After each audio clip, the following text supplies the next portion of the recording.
Hello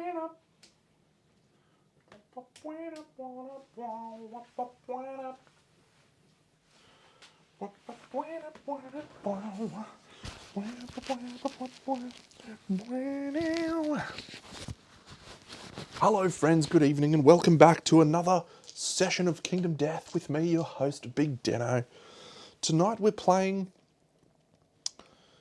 against the Pariah, and then I think we'll also probably throw down against a level 2 Screaming God. Isn't that exciting? You're right, it is exciting, Deno. Good work, mate.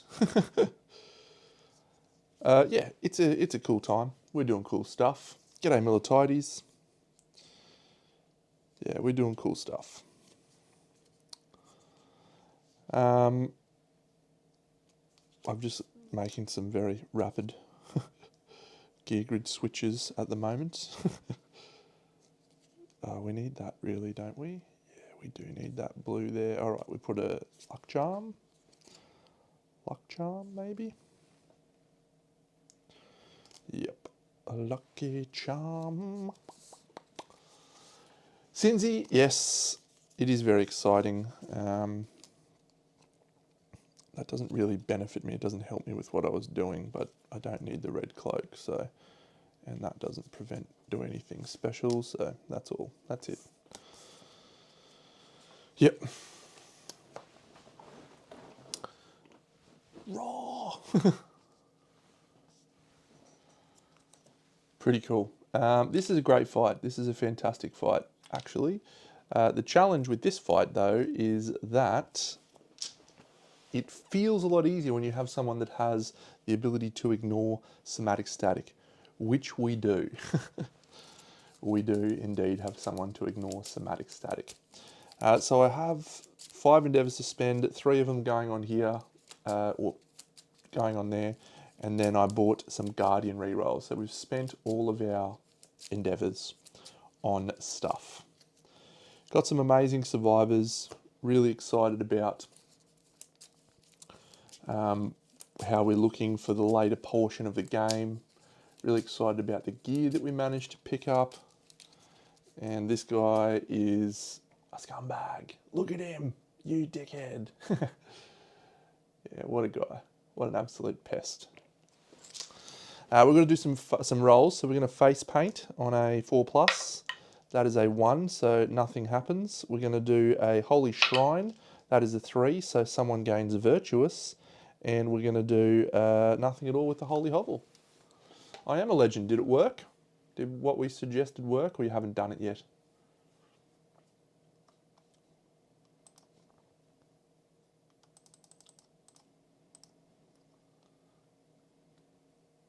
Okay, so who do we want? So she's devout. Yeah, so we'll give Urzi devout. And then, not everyone has devout. So yeah, we'll give it to someone else. Okay. We shall depart with our survivors, and then we shall apply arrival bonuses. When we do that, everyone's going to gain a 1, 2, 3 survival at the showdown, thanks to our first aid kit, which is awesome. And we'll go through each of these stats and make sure the characters are right. So Atla is up here. That already looks wrong. Yeah, no, so Dashing Reaper. Okay, so we need to put the Dashing Reaper daggers there. That's crazy from you, Deno. You can't put a chick with a bow and you've got that particular weapon. Yeah, so she's rocking the Dashing Reaper, paired Savage, very, very strong. Has 2 luck, has 2 strength from the Monster Tooth. We've got that crazy infinite sprint, which is awesome. 9 armor, which is great. Has not consumed as yet, but there is a Fish of Abundance there that we might consume, and that would be pretty cool. And that will stop us from getting it at somewhere else. What helmets are throwing you? Have I done something wrong with helmets?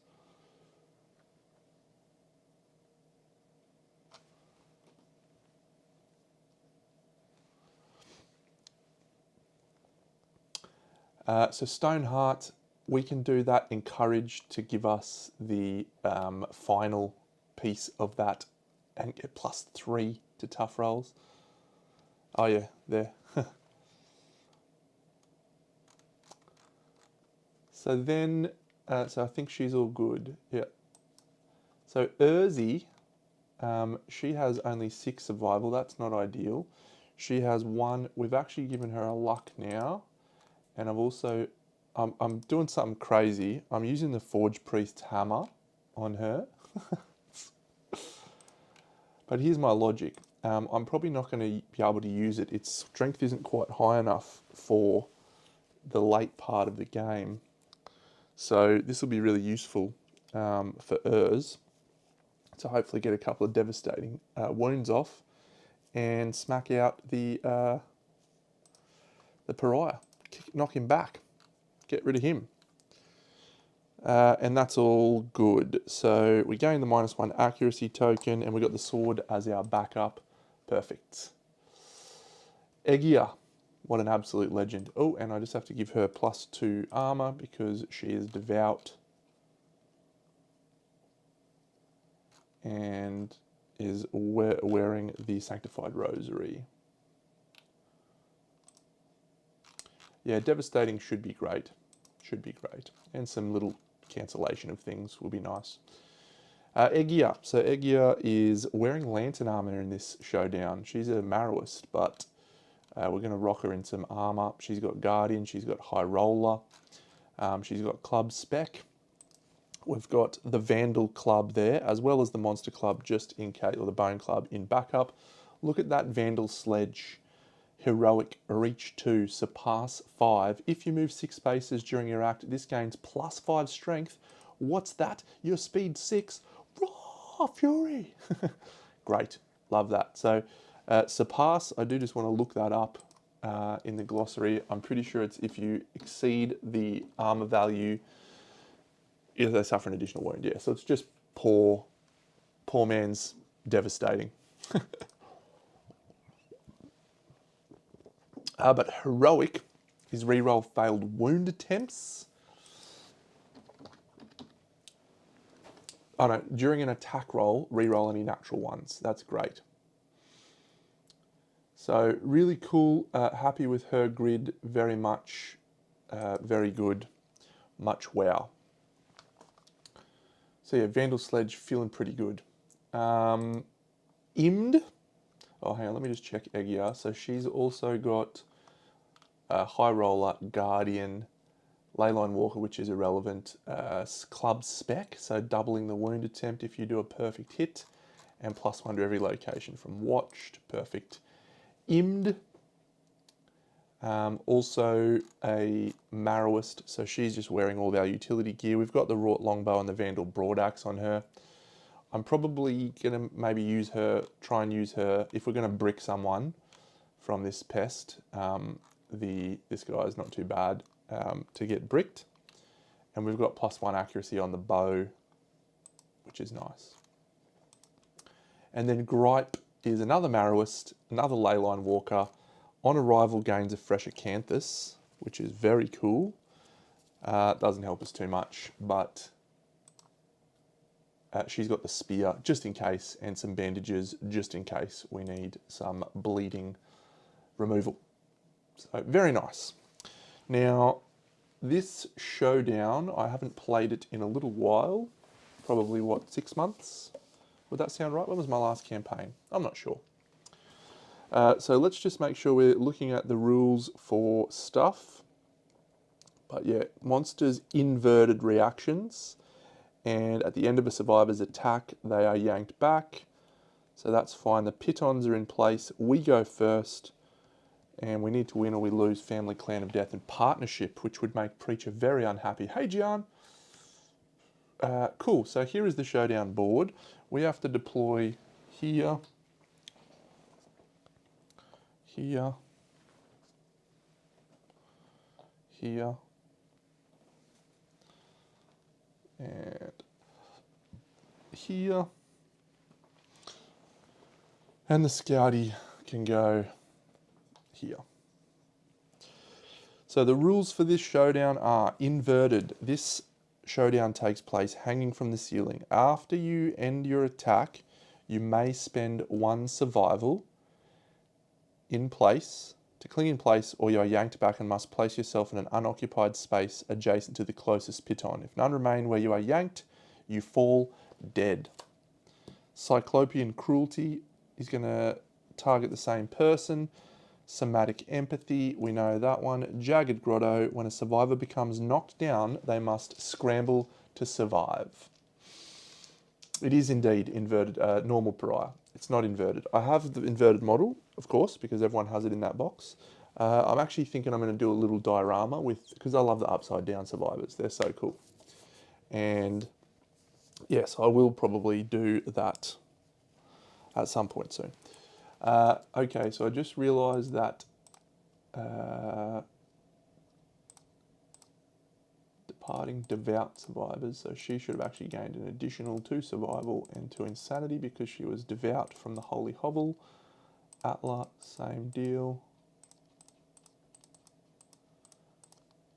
So I don't think Scribe's been calculating that as it should have. And that's it. Okay, perfect. Great, I'm excited. Let's do it. We got the Bella challenge. No one's honourable, so it doesn't matter. Let's dance. Gonna be okay.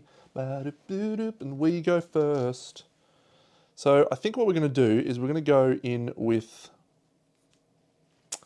Urza first, with our Impermanence first. She's only movement 4, so I've placed her right next to the guy. But she's got Quadradept. What a legend. So she's just going to move 1, 2, 3, 4. And she's going to swing with the Forge Priest's hammer. So she is just 1 speed. This is a risky play from you, Deno. So she hits. And we have not a super dense. That's fantastic. It's also not an upside down one. She is swung with a super dense location, or with a super dense weapon. With a frail weapon, sorry. So she gains +2 strength, taking her overall strength to 14, meaning she needs a 3 to wound because this guy is toughness 17. Piton. Man, that scout might run around getting some iron from these pitons. 3 to wound and criticaling on a 9. 9? 8. Criticaling on an 8. So we critical wound, place a token on somatic static. We won't be doing that. So that has devastating 1. We needed to dash to do that. And we knock the monster back and gain a flinch token. So we do 2 wounds. What are these? Oh. So the first one is gain 3 disorders. Nope. Gain the coprolalia disorder and a -1 evasion token. No. Don't want to do either of those things. Yeah, apparently you can harvest the pitons for irons. Isn't that cool?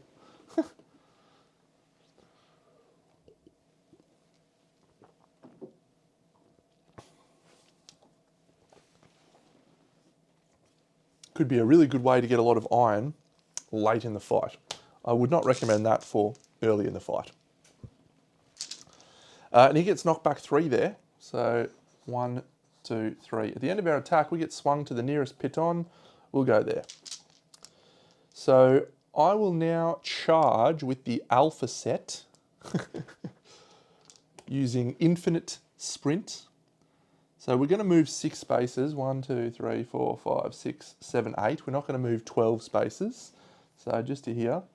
And we'll pop this guy in the face. We get +1 speed. So this is 3 speed. And this is Egia. And we're going to use the Vandal Sledge. So we'll actually go to 3 speed, sorry, because we have 1 speed innately, and then we get +1 speed from the charge.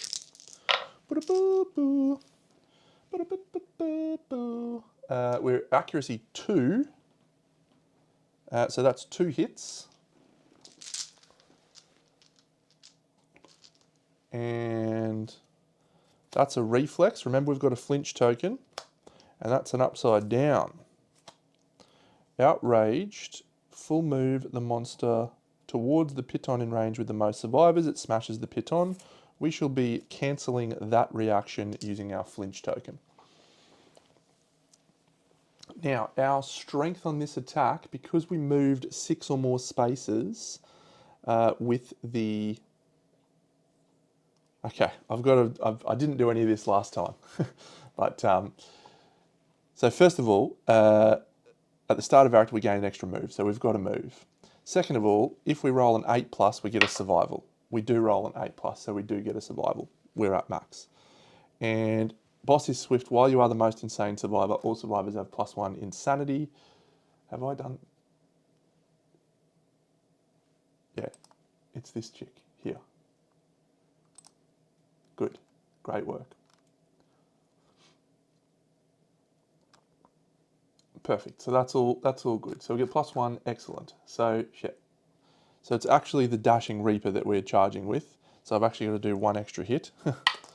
Oh, which hits. Okay, so now our strength on this weapon is 11 overall. We didn't get bonus speed. We didn't get the +5 strength. Oh, interesting. You need to get 12 spaces to get +5 strength. Huh, that's interesting. No, we're on the wrong piton for that, basically. But I'm going to try and set it up for next turn. So we've only, we'll do this one. So 4 and 11 is, so that's a failure, but that reflex does not trigger. We'll do this one. So that is a failure. Perform basic action targeting the farthest survivor. So that's the scout. What have I missed here? Have I missed anything? Yeah, so we'll use a Guardian reroll on that one, I think, and see if we can pull off a critical, because we crit on 6s or 7s or something. Yes, that's an 8, so that's a critical. So if the attacker has 3 or less understanding, we do not. We reject the sob story and we gain 1 survival. So no thing, and that's savage. So we're going to have a -1 strength token, which is a bit punishing, and exchange all attribute and bleeding tokens with a random other survivor. Okay, so that's not in play anymore. That was from last showdown. Hey, in parting. So 1, 2, 3, 4, 5, 6, 7, 8. That's a 10.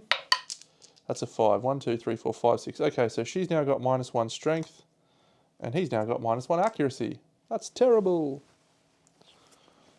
No bleeding tokens. And this one, we are going to roll a 6, which is not a critical, but it is a wound. Load out. Yep, so it is a wound. So that's 1, but it's not a critical. And this one says, lose 3 survival. Whoa, then if you have 0 survival, suffer the mortal terror brain trauma. Now it says at the end of your act, gain a -1 accuracy token. It's not on the armor. I just put it on there so that I remember to do it, which I sometimes don't. 1, 2, 3. Okay, so that was a legendary card,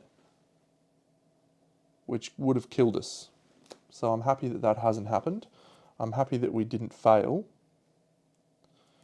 And I'm happy that we still have a move to spend.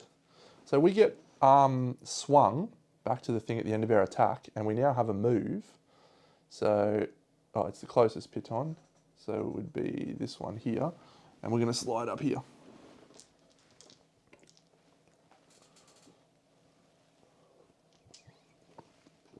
And when we spend a move, we roll an 8+ to get a survival back. That's a 9. Okay, so no negative effects so far on our survivors. So let's go with one that we don't care about. Yeah, he really is an absolute pest. Absolute pesticle. Yeah, so I reckon this bow chick with the wrought longbow I mean, we could go for this movement 6 piece with the Vandal Broadaxe from Ind, because that's Savage as well, and it's Deadly 3, and she'll be effectively critting on 6s. Yep, and we can get that. Yep, okay, I think we do that. The voluptuous bodysuit didn't give her +1 to all hit locations. Yep, cool. So we'll do the Vandal Broadaxe. So she's going to move 6 spaces. She's only movement 5, but because of the alpha set, while you are the most insane survivor, all survivors have +1 movement. And that is a person with 35 insanity. So everyone is actually +1 movement. So she's got speed 6. She's going to go 1, 2, 3, 4, 5, 6. Well, we'll do it so we're in the blind actually. And then we'll swing with the Vandal Axe. It's 2 speed. We have no bonus speed here. And boss is swift. Yep. So this is a cool weapon actually. So we're hitting on 3 pluses here. That's a perfect hit and a 7, so 2 hits. We get a failure reaction and one of the upside down reflexes. So there's no flinch token, so we'll do this failure reaction first of all and see if we can critical and get... No, we can't do anything. Okay, so we'll just try and critical on a 6 and get a Savage. That's a 1. I think we'll use a Guardian reroll as well. So we've got 1 Guardian reroll done and then another Guardian reroll. Who was that from? Egia? Yeah, Egia. So that's into an 8, which is a critical. Flip one of your negative attribute tokens to its other side. Not going to matter, but it's 2 wounds because of Savage. So the first one is archive all your negative attribute tokens and suffer them permanently. Excellent. And the second is suffer the Clarity brain trauma. We're doing okay. Clarity brain trauma. You are knocked down. Add your current survival to your insanity and reduce your survival to 0. Okay. Immed with the Vandal Broadaxe reduces her survival to 0.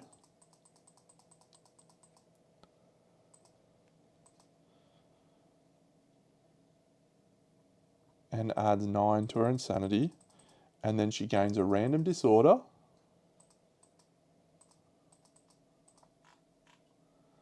So she gains honourable. Very nice. And then, if you already have 3 disorders, you die. So that's fine. So she's been knocked down, which means she must scramble to survive. Because she's upside down. And the world keeps spinning. Which actually cancels this reflex anyway. So, which is fine. We suffer bash. But cancels the reflex. So we don't have to do that. We're doing it anyway. So do we have heavy gear? Yes, we do. We have the first aid kit, the scavenger kit, and that's it. Do we have +5+ strength? No, we have 3. Are we carrying a whip? Yes, we are. Add +2 to your result. So we're adding +2 thanks to our grapple claw whip, which is awesome.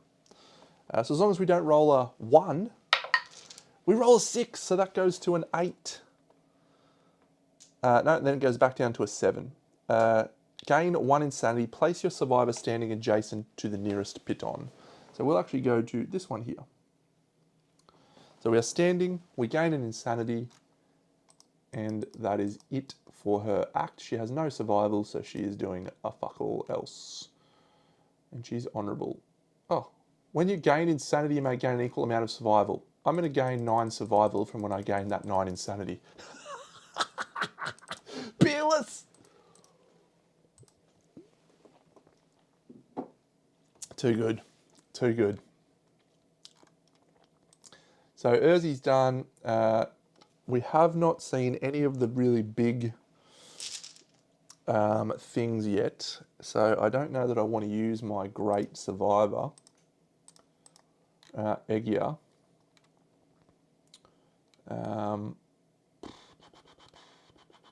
She does have the Vandal Sledge, which could be 2 cheeky wounds. Oh, I don't know if that's worth it, man. It's going to be a big fucking risk. Boo. I think we probably just hold, don't we? We just wait. There's no need to risk that guy. So yeah, I'm gonna stand firm and just move to this nearest piton like so. And then I'm going to have the scout just move 1, 2, 3, and then maybe dash 1, 2, 3, whatever. You're a buffhead scout.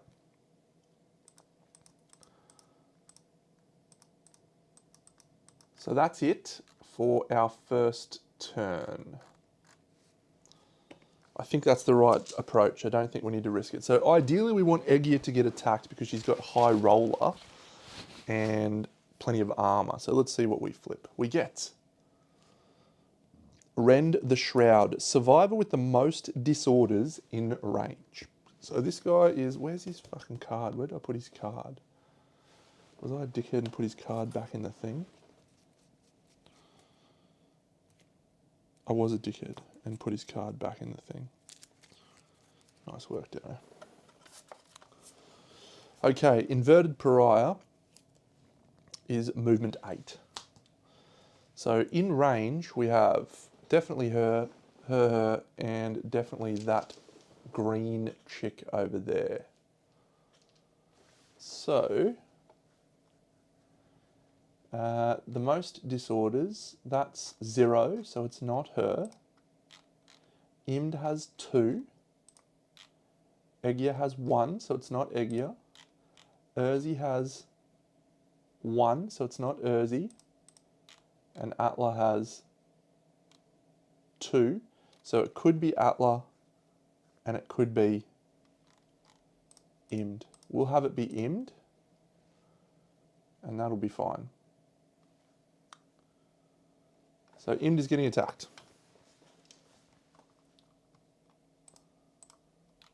So she's evasion 6. So going to move to here. And then going to swing at the end of this guy's, yeah, he draws an AI, okay. So this is a 2-speed attack, but the Inverted Pariah has +2 speed, 1 evasion and 1 luck. Oh, I should remember those actually, I should put those out.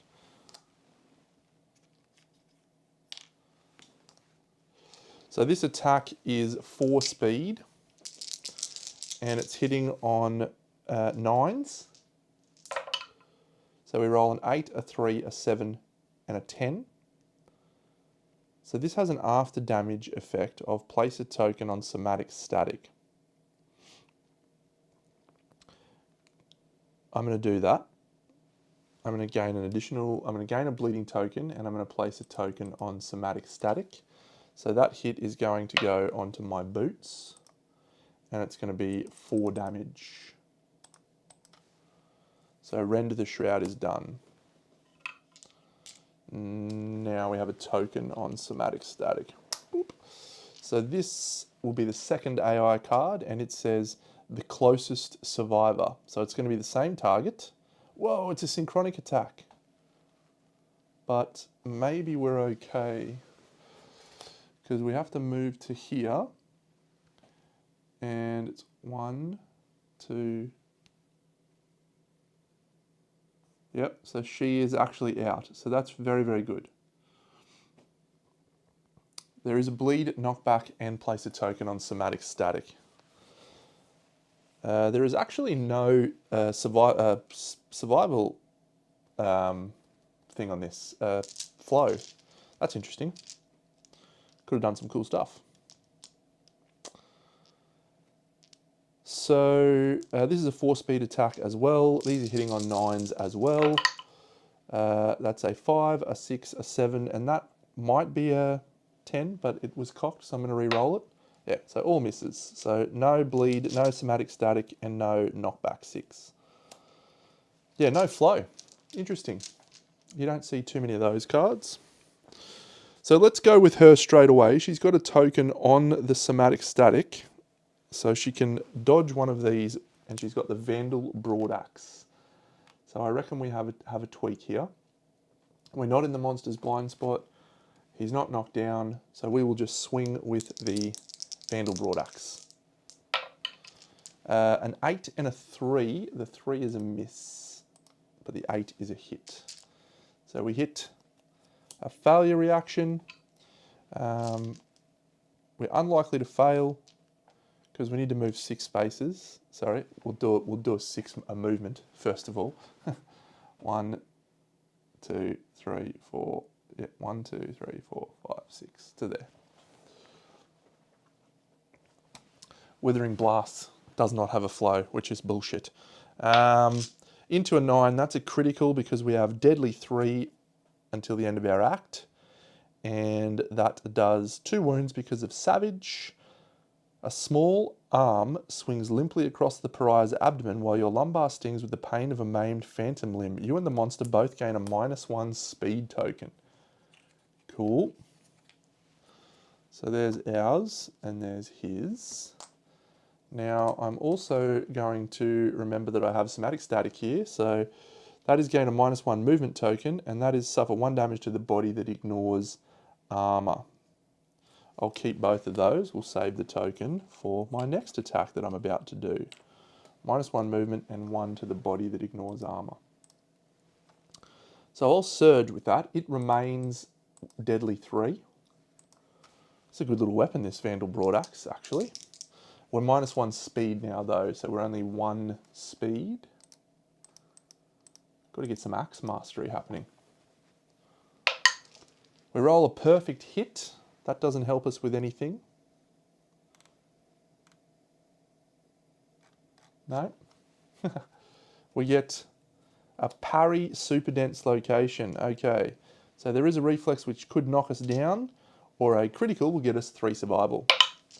That's a 1. We are going to use one of our Guardian rerolls here into a 8. It's a critical. So Guardian reroll, we'll place that here. So that is another 2 wounds. We gain 3 survival as well. And we have gain a -1 speed token. That doesn't punish us at all. Oh, Cognitive Perdition. This is the one that I did crazy stuff with Durandal. Guess what I'll be cancelling? Yes, I don't mind if I do. I will cancel this Cognitive Perdition with my somatic static token. Get the fuck out of here, guy.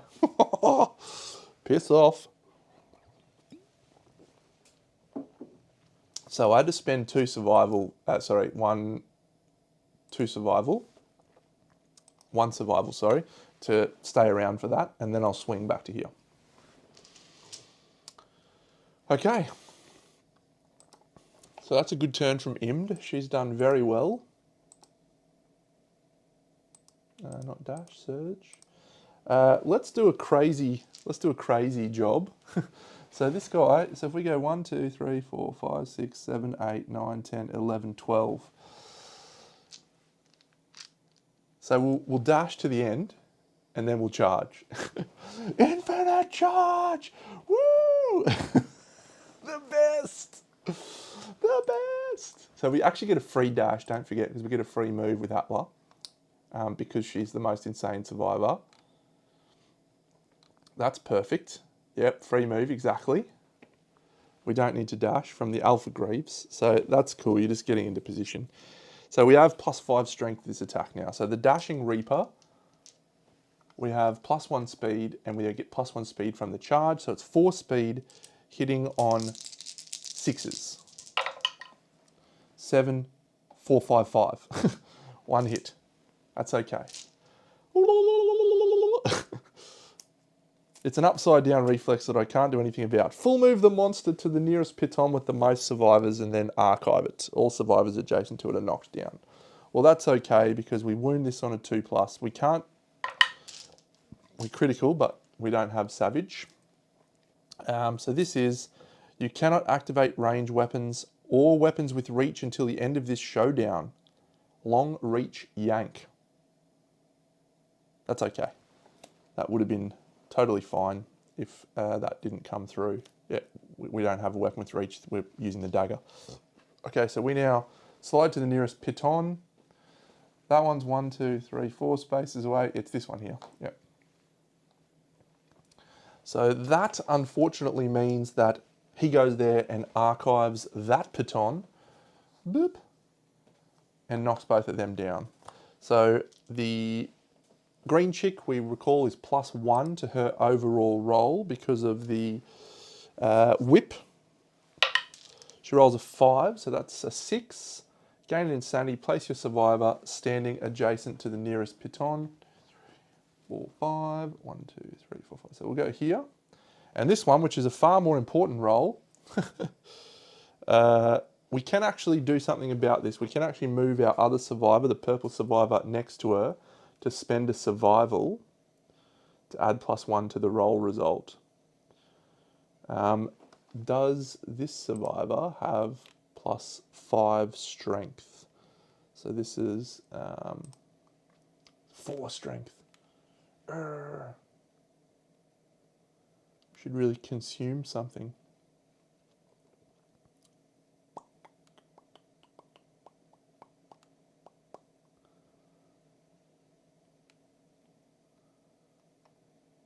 Yep. So I'd really be unhappy with failing this roll and having this chick get knocked down and killed. So I'm gonna spend 2 survival on Egia before this reaction triggers. So the first one is to move adjacent, and the second one is to give us a +1 to this roll. So we're gonna have a net overall .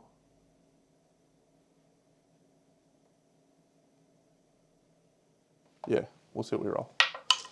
It's a 3, so we actually get to 4. Place your survivor standing and suffer 4 damage to a random hit location.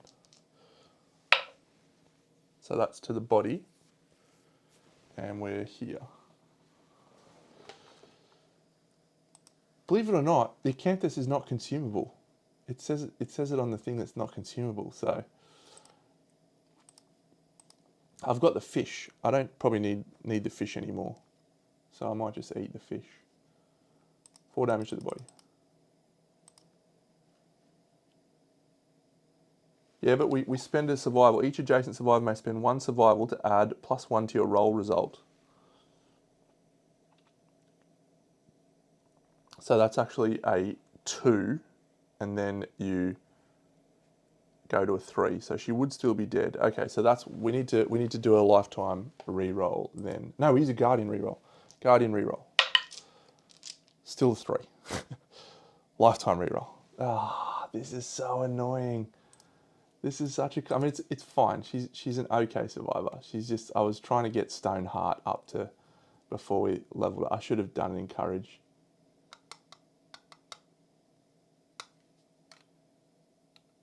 So dumb. So dumb. All right, lifetime reroll for Atla. She survives. What a dickhead. 4 damage to the body. Yep. Lifetime reroll used. That's fine. We're not going to do anything else with her anyway. Stupid pariah, man. Stupid idiot.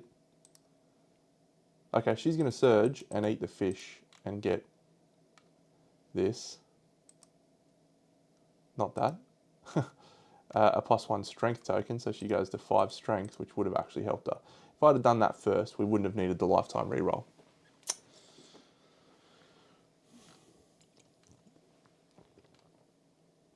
So, when you encourage, roar, scream, or perform audible effects, suffer the collapsed lung. +2 to all brain trauma rolls.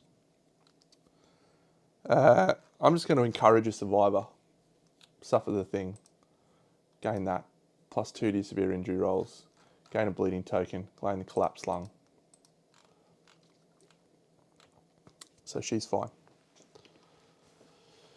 Now we should be able to finish this off.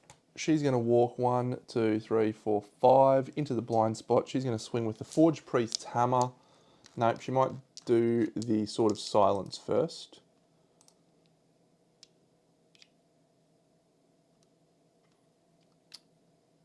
Yep.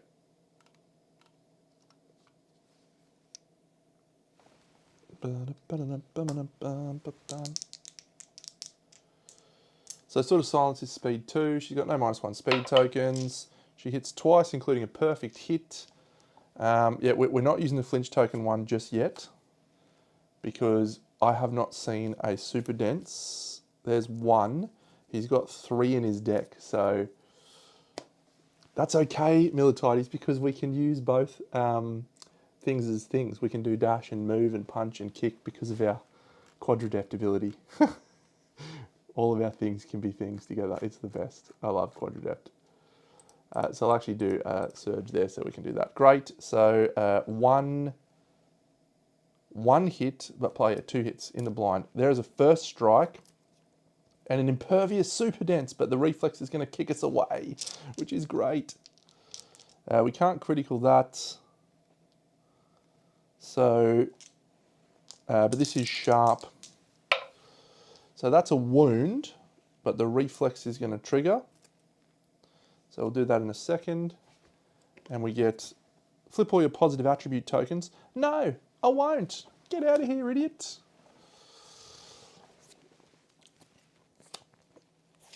All right, so we're in the kick zone. So he's going to kick us to the right. 1, 2, 3, 4, 5. And we suffer 4 damage to the waist. And then we get flung to the nearest baton because our attack has ended. We did not archive the Sword of Silence, even though this had an impervious super dense. So that's okay. And he's only got 5 cards left in his thing. Is it worth? Well, I think we've gotten rid of most of the bad ones. So, but the trap does potentially trigger that again. The smart thing to do here is just to have Urzi just go again. So we'll dash and surge with Urzi. With the Sword of Silence again. He swung that way. 2 hits. A reflex and a first strike. Okay. So Sword of Silence again, no critical. That's a wound. So that does suffer brain damage equal to your bleeding tokens. We have none. We're going to get kicked the other way now. Yeah, we want Urzi to get the trap. 1, 2, 3, 4, 5. And suffer 4 damage to the hands.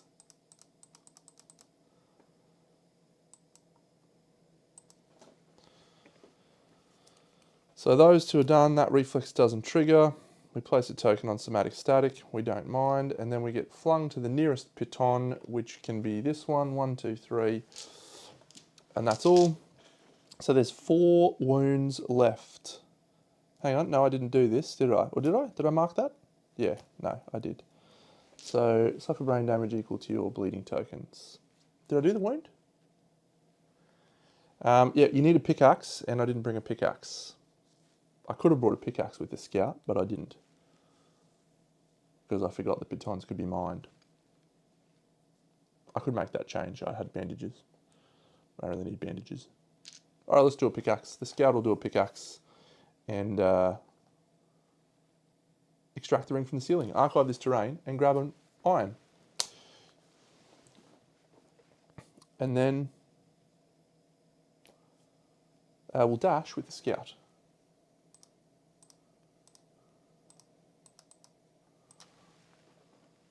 One, 2, 3. Perfect.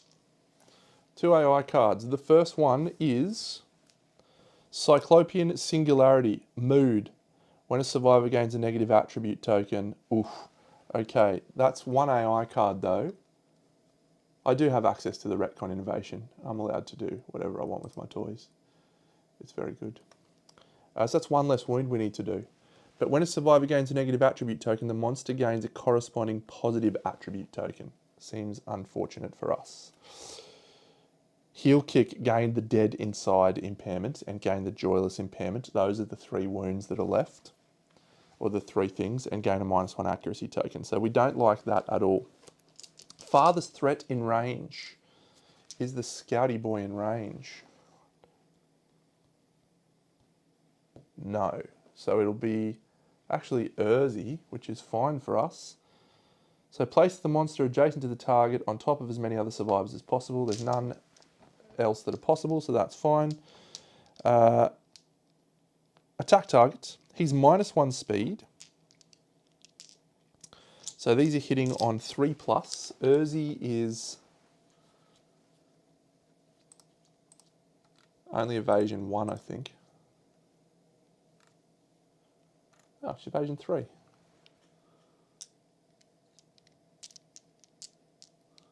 Yep. So 3 goes to 6. So that's a 1, a 5, and a 7. The monster's outstretched. Target suffers the concussion, severe head injury. So I will dodge that concussion. Thank you. All right. It's all going well. So the scout will just dash to here and pick another iron up.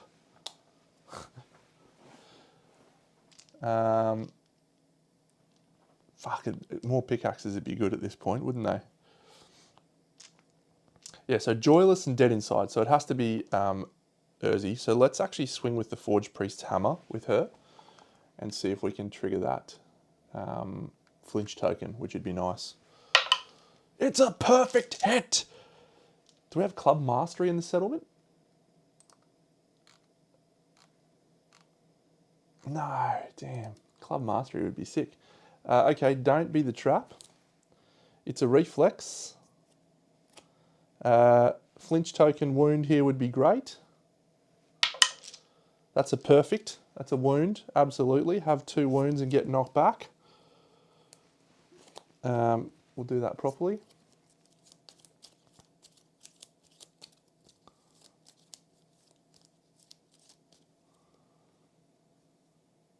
Two wounds.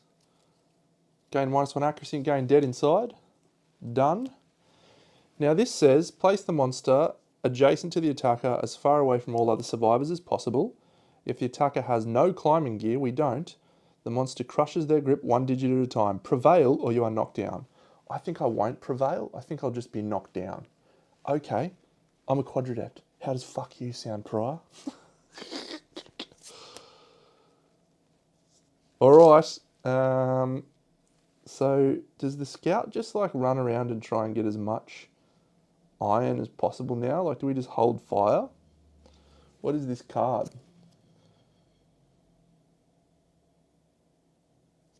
No, I don't think it's worth the risk.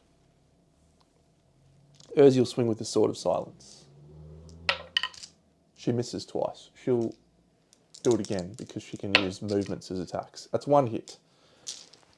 Quadradept is the best. It's the trap.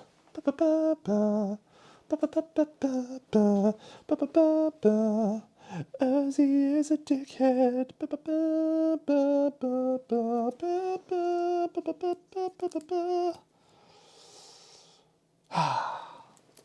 You love that. You love that happening. All right, mate, reveal as many fucking cards as you want, dickhead. Just reveal them all. I don't care. All right, so we're probably going to hold on for 1 more turn then at least, aren't we? Oh, the scout's actually movement 4. I just remembered. That's fantastic. So it's the next turn. The scout is going to dash. And Urzi's going to dash as well. So Urzi will just dash to get as far away from everyone else as possible. And the Scouty's just going to dash to get to this piton. 1, 2, 3, 4, 5. Oh, actually, she needed to swing to the piton when she attacked. That's okay. We could have positioned that slightly differently. So she'll go 1, 2, 3, 4, 5 to here. She's in the middle. This idiot moves to her. This is the card that Yeah, how do you feel about that, dipshit? So 2 speed, which goes to 3 speed because he has a -1 speed token.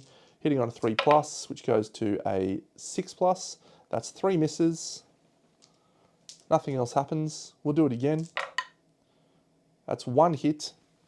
Urzi will dodge. Nothing doing on you, mate. We'll grab a 3rd iron from this guy. He's already dashed this turn. So we can't get any more, so Urzi will just swing with the devastating Forge Priest Hammer using a survival. Misses. We have no more Guardian rerolls left, so we'll try and do it again.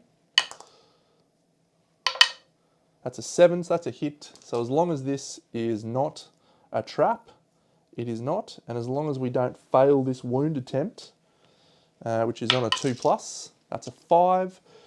We're devastating the pariah to death. And that is how you fuck up an inverted pariah. Sit down, dickhead.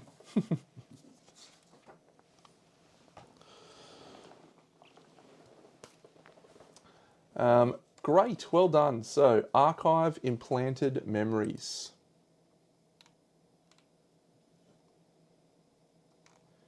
Yeah, fuck off back out of here, you pest.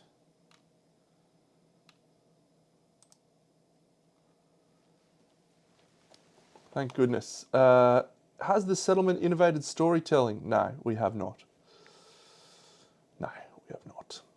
But we do get 2 hunt XP and 1 weapon proficiency. So Urz gets a sword proficiency point, whatever. We did get an axe point on Imd, which is cool, but we're actually going for bow with her, so that was nice of you, Deno. Atla didn't get a fist and tooth, so that's really good as well. And I fucked up by not eating that fish earlier. So, yep, fantastic. Fused is good. Yeah, fused is good. When you suffer a severe body injury, the monster suffers an automatic hit that inflicts a critical wound. Yeah, it's nice. The thing is, I don't suffer that many. Oh my God. I was just going to say I don't suffer that many severe injuries. But that guy's got... Is collapsed lung a body severe injury? It has to be. It has to be. It is. Oh my God, that is so good. Fuck me. That is the best thing ever. So you can just shout at people, "Hey guys, stand up!" And the monster goes, "Ah!" Oh fuck! If you had that with the wisdom potion, you could see what was on top, and you could just time your encourages to get the best crits ever. Oh man, that makes me feel so good. Yes, we have gotten one too in the first campaign with the pariah. I had a survivor which is called Jelly Bean, because we were naming them after lollies, and so it split into 2 survivors, one called Jelly and one called Bean. It was my favourite.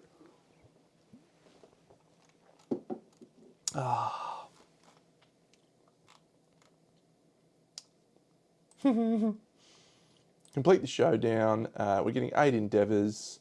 Urzi can ponder impermanism, and so we will do that with Urzi.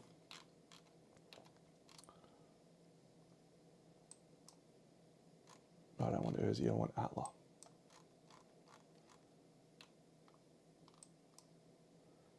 Okay, well done. I feel happy about that. Plenty of time for a showdown with the level 2 Screaming God. But let's do our settlement events and things that we need to happen. Getting low on cards. 1 to 8, card 8, and this one is card 2. So 1, 2, 3, 4, 5, 6, 7, 8. Clinging Mist. 1, 2. Or Plague. Alright, I guess we're going for a Clinging Mist. So we'll roll the dice. Clinging Mist. That's a 6. We do have ammonia, so nominate 1 survivor to douse ourselves in urine. It'll be Loki. He's going to douse himself in urine. Good on you, Loki. I'll just add me 3 iron. Extra hunt would have been fun. I would have gone for a level 1 Screaming God. I would have gone balls deep.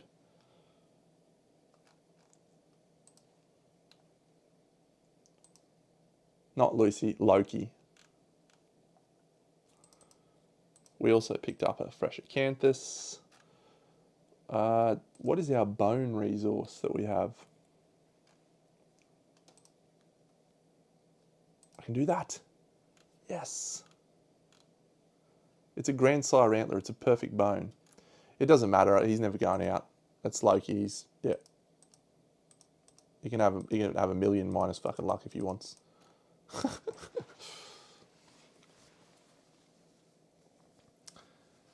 That'd be fun.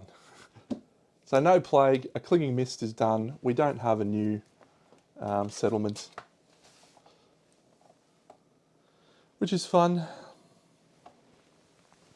Imagine if this was your starting gear on a settlement at Lantern Year 1.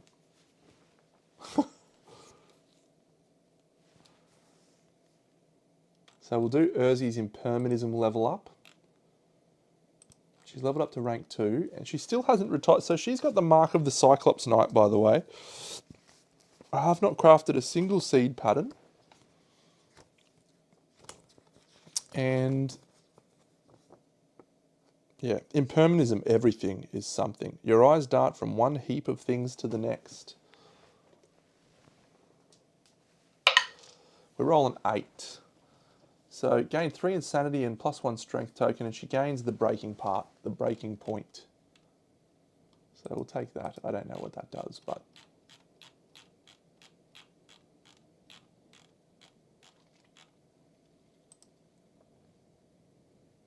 oh yeah, that's all right. That's not too bad. And we gain a random basic resource. Man, if we get a bone here, that would be sensational. So I don't have to use me antlers. Dano. Yeah,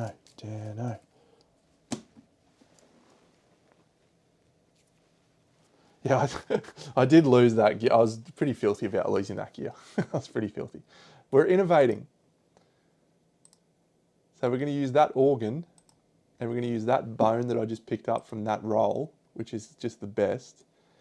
And we're going to use a patchy hide or an eroded hide. And we're going to get an innovate.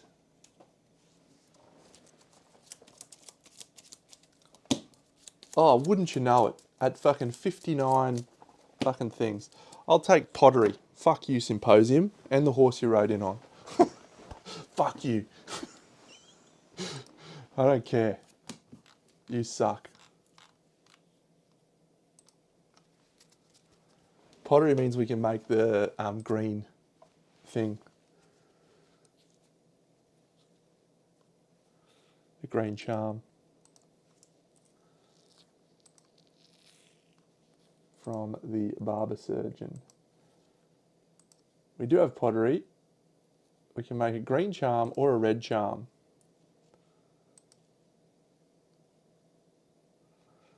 So the green charm we definitely want to make. That's fantastic. Because I've got that set that's fantastic. And then the red charm, I might as well make one of those. But where can I use that? Am I going to get that off? I don't think... I could probably ditch this. 1, 2, 3, 4 from the red charm. We're not going to get a red one there. So the red charm's probably not necessary. But the green charm is worthwhile. Because we can make that happen up here pretty easily. Alright, let's send our survivors out on a hunt. We're going to do the same thing as we did last time in terms of our...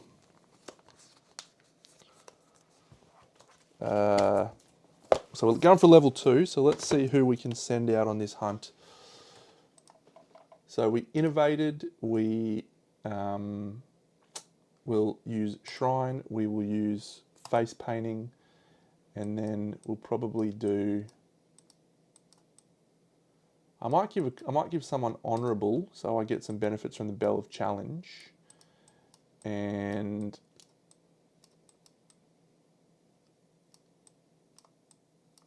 oh, hang on a second. How close am I to making that sword from the blacksmith now? because that's a good sword.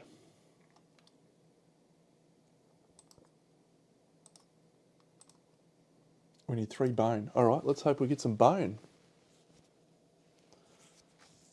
Yeah, green charm in the top right gear grid is a lock. So let's send out. We don't want to send Bastet because she'll retire. Persephone's got impermanism, so I don't want to send her. We'll send Atla out again.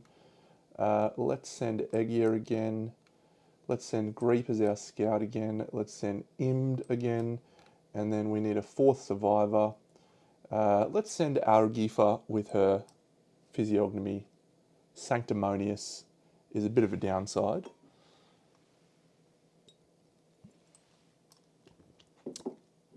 Let's go Yarn Suxer. We're sending out the girls. Send out the girls.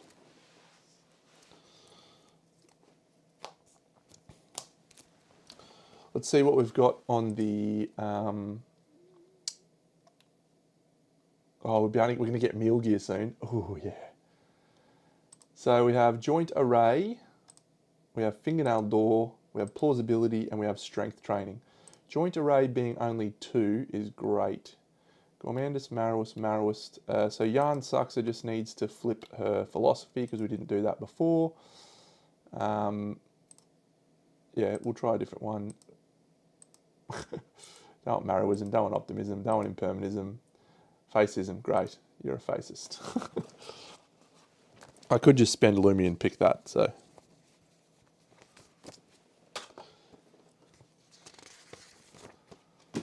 Facism, roll a Lantern 10, gain 1 Lumi and gain 1 permanent movement. All right, Yarn Suxer. How do you like them apples?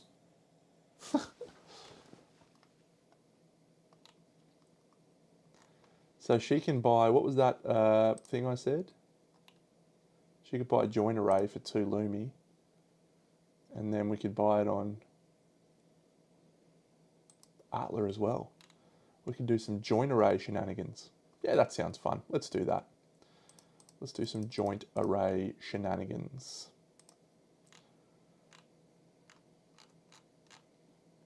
Oh no, because when I buy it, then it goes away. No.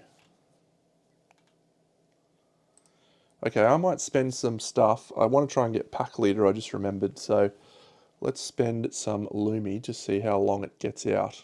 Exactly, yeah, I just remembered Militides because I'm an idiot. So survivors that don't need Lumi are as follows. Set is going to spend 3 Lumi and draw some knowledges. So we get Serial Code, Braggart, and Dreamless Sleep. You've done well, Set. You've fucked it for everyone.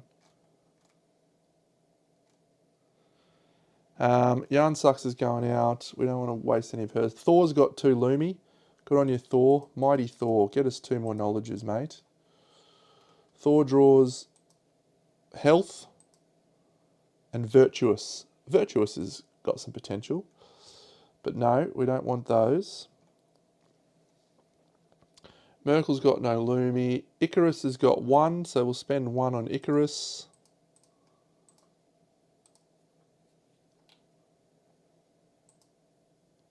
Positivity. Oh, this is an annoying piece of shit game sometimes. Urzi's got 1, we'll spend her 1. I should have put Pack Leader on this statue. I was contemplating it. Death Sense. Okay, Death Sense is fine. Persephone's got 6 Lumi. No one's going to even be able to buy it unless I use that Acanthans thing. All right, yeah, Persephone will use 6 Lumi.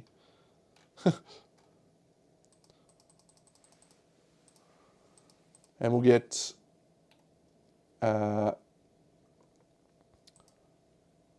Osteophage, nice. Surgical Precision.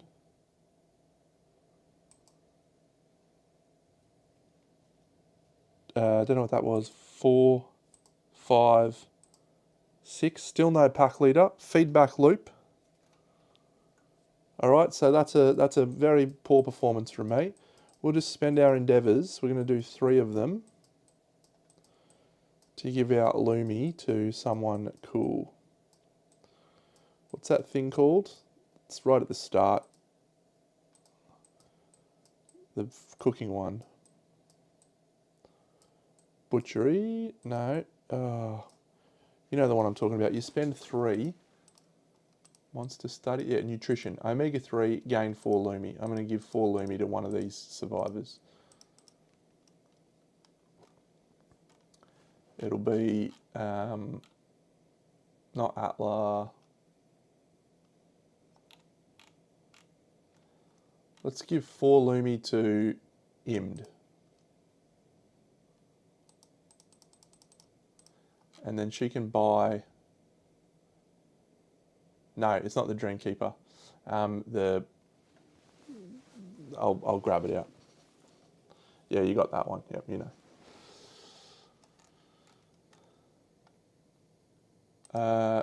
Yeah, so Imd might buy feedback loop, maybe? Is that worth it? Probably not. Joint array, no. Stone skin, no. Virtuous, not everyone's going to be virtuous, so that's not worthwhile. Health is no good. Digestion, not fine. I guess we just buy another Guardian.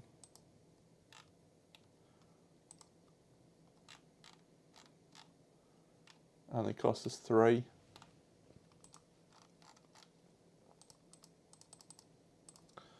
Okay, so survivors going out, all good. So level 2 Screaming God.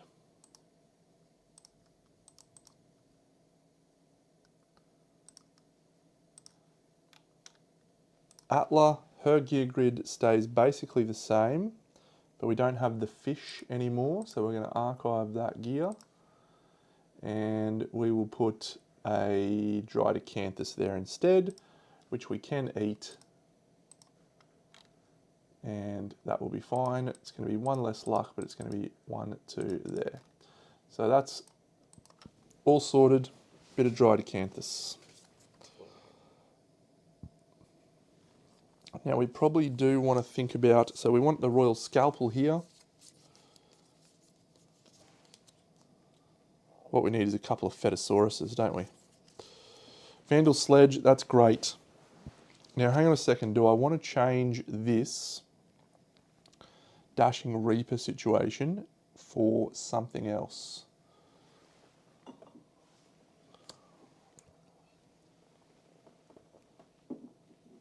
We definitely want to whip on the hunt.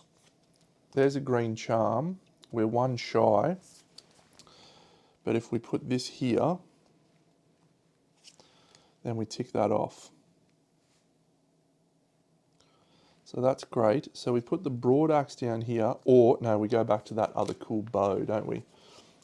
That's cool. That's cool. The Worn Seeking bow. Now I remembered I don't actually need the black and red armor set. Like the armor set bonus, we don't actually need it.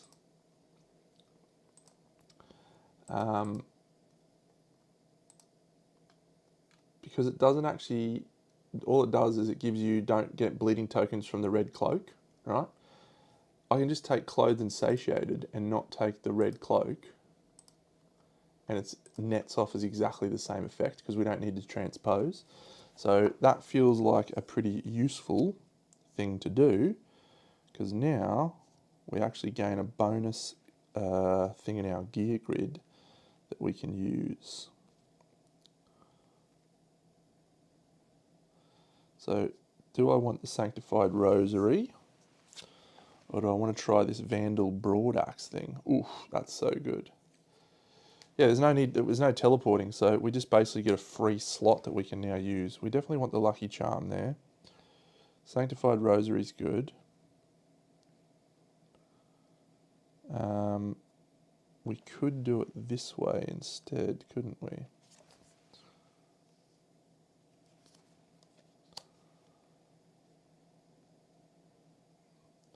So that's 2 greens. Is there a better way to do that? Maybe. And if we take that, then we've got a different bow option. So So that seems good. But this Vandal Broadaxe probably needs a spot. It's very good. Is it better than the Dashing Reaper? Yes. How do I get the third red though? You can't, unless you put the Bone Club there. So not going to happen. I think I want to keep that situation. Oh yeah, the legs aren't activated. Yep. Well, I can actually do possibly this. So if we slide this motherfucker down, we could put that there. No, that doesn't help us. The gauntlets need to be on top. No. So we need a green up, down like that. What about that? That's good. Promising. Black and red cuirass. Ooh, we need the blue there. We can do that. Do that. And if we go monster grease there, then we've got the 3 greens. And we've got that. We've got 2 blues, we go Lucky Charm. That works. 1, 2, 3. Yep, cool.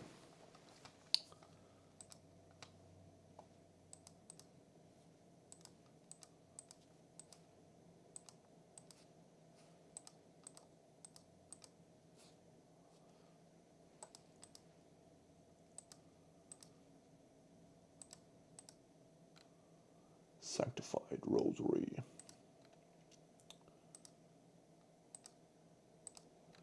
So she becomes devout on departure. And that also will give her +2 to all locations, which is nice. So Imd is in teal, and she is the bow black and red survivor. Perfect. I'm going to miss Pack Leader in this showdown.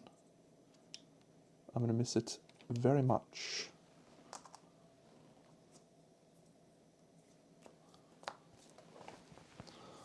Don't need any of these anymore. So what's the feeling overall on Pariah as the Node 1 Nemesis? I genuinely like it. And I like it because it gives you really hard choices. And I love how it interlocks with everything else that's happening with other expansions, specifically the Red Witches, but there's even other ones, you know, that have impressed me with how it interacts with those as well.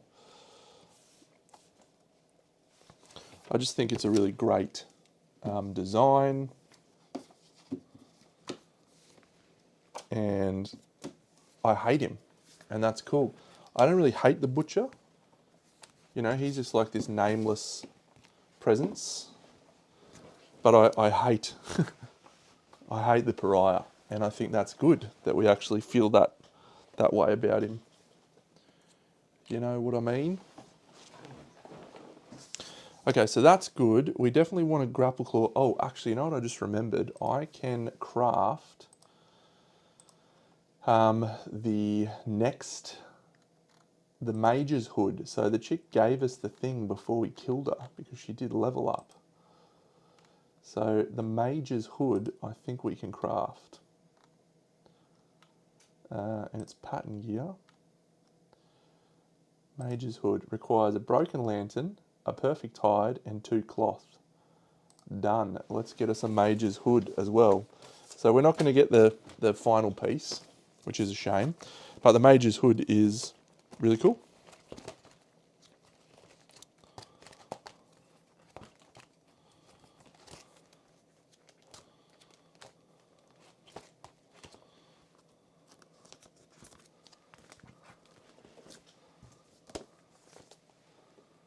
Yeah, the pariah does not work with the infinity token, unfortunately for us. So, the first time you're attacked each round, you glow with confidence. Add 1 to all hit locations for each attack roll that is a 1. That is a red. That is a cool thing. We need to add the green.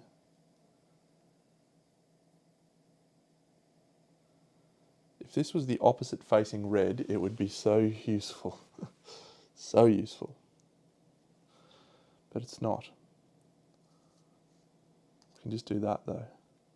But then we don't get the red bonus.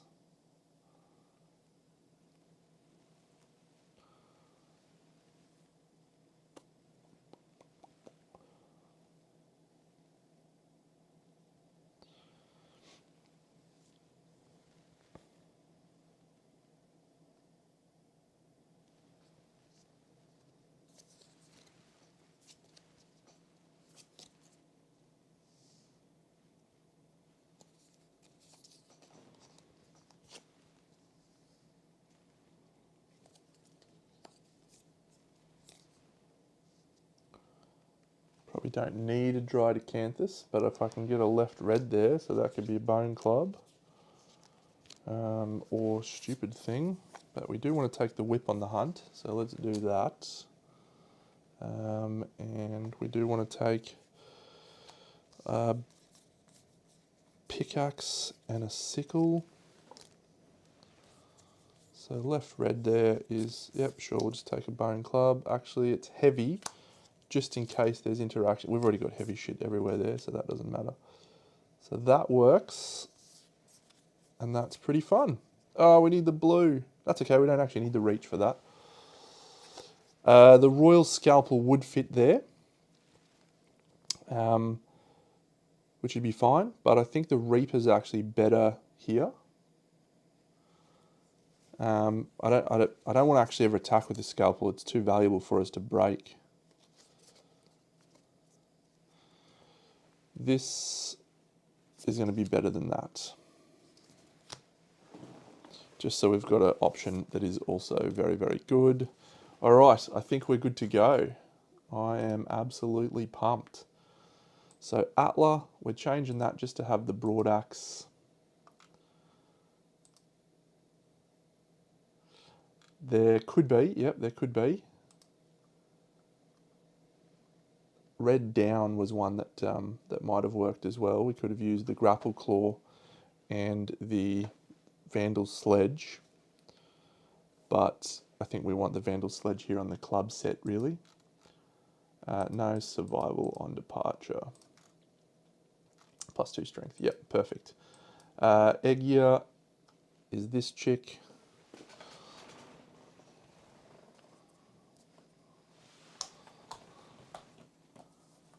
She has not changed.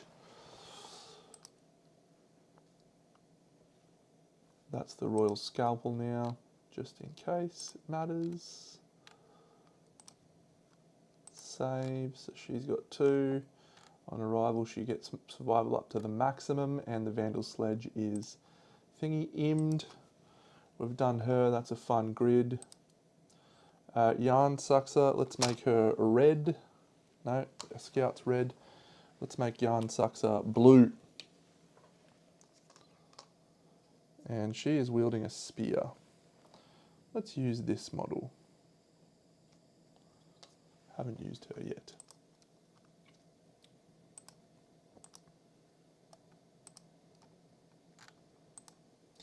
Okay, so her loadout is this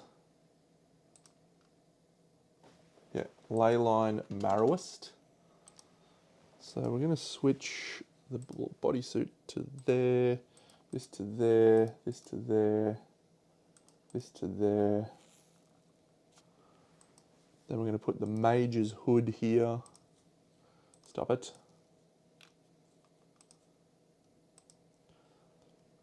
And then that's going to be a bone club, which is fine. Bone club's always good to have. This is the Vandal Pike.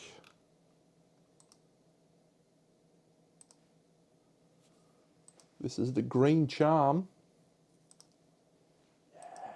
You love it. So that is activated, 1, 2, 3, 4. And this down the bottom is a dry acanthus, just in case we get made deaf. We're all good. So we're going to have 5 evasion because we are a leyline Marrowist. We're going to have 1 accuracy from, no, we don't get that, it's from the bow. We're not going to have 1 luck anymore, that's fine. We're going to have 2 survival on departure. We're going to have 3 survival on arrival. But we're going to add 1 to all hit locations, and then, yeah, cool. Great. Oh my god, is the Mage's Hood a headpiece? What a dumb fuck you are, Deno. Sometimes you're an absolute dumb fuck.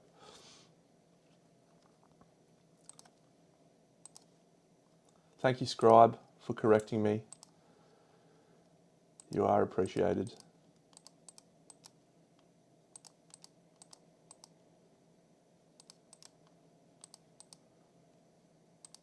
All that effort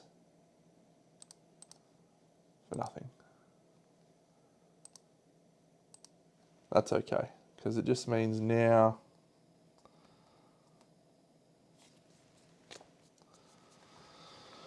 we can put the whip there. It was a good grid. I was happy with that grid. But no, that is an accessory, so my plan fails.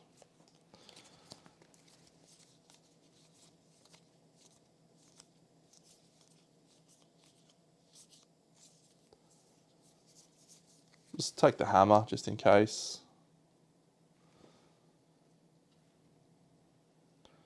Hey, we've got the undeathable, so we can actually get slammed into the bottom thing, and we'll be okay. We'll just take that other bow, I guess. Wrought longbow. Done.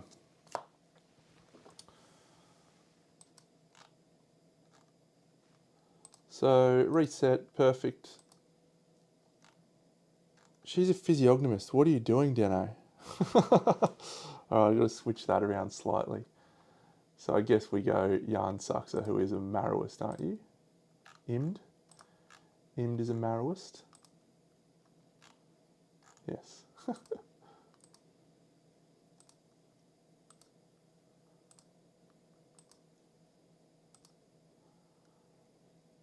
Done. Done. We're all good. We're on our way. Let's depart. Before we do, we are going to roll for the Holy Shrine. We finally get one of those off, and then we get one of those off. Excellent. So departing survivors will gain 1, 2, 3 survival, because we're also gaining an insanity. And then we're going to gain 2 armor at all hit locations.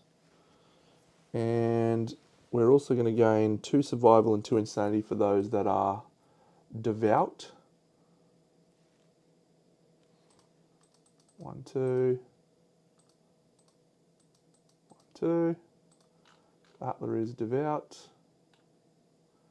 Yep. Egia is devout. Max. Imd is now devout. 1, 2.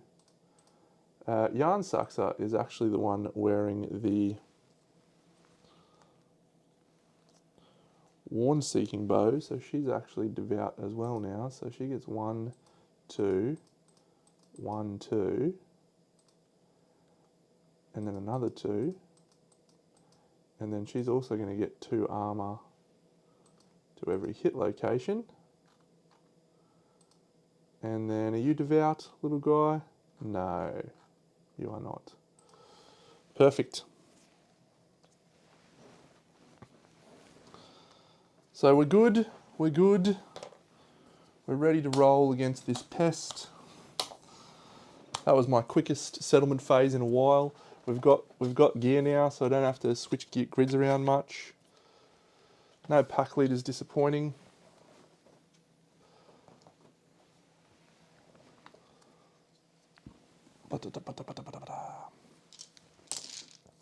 And one of those people had honourable, which means they gain a strength token and a survival.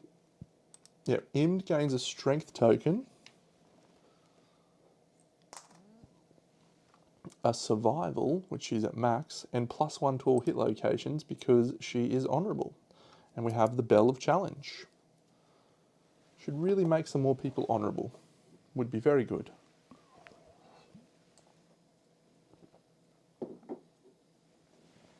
I sure do, Zwex. I do it all the time. I did it on my Parasite Queen. Literally yesterday. I've done it on stream a number of times. And the way that it works is, yeah, really, really straightforward. It's, yeah, it's good. How do I describe it? Yeah, so it's slightly thicker than, it's a bit thick. So it runs into the cracks and then you can brush it off with water and it works fine. And then it dries clear. So you can even do it after you've painted, which is fun. Yeah. Just a really great, quick time saver. All right, so what has the level 2 got that the level 3 does not have? Or level 1 does not have, I should say. So we've got Endless Horizon, yes. Withering Blast, yes. Stampede, yes. Grasping Undermore, and there's a new ability called Pressure Burst. Toughness 21. He's only got a +1 damage. He doesn't have a +1 speed. Interesting. G'day, Jay.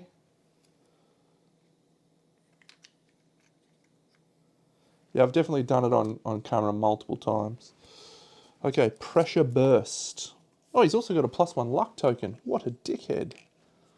What a dickhead.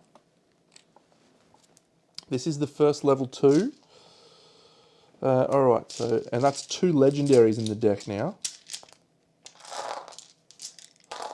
Alright, so A, B, B, A, B, A.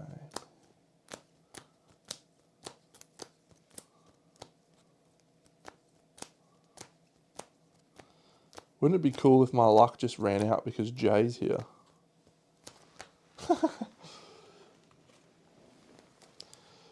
So, 4 legendaries available.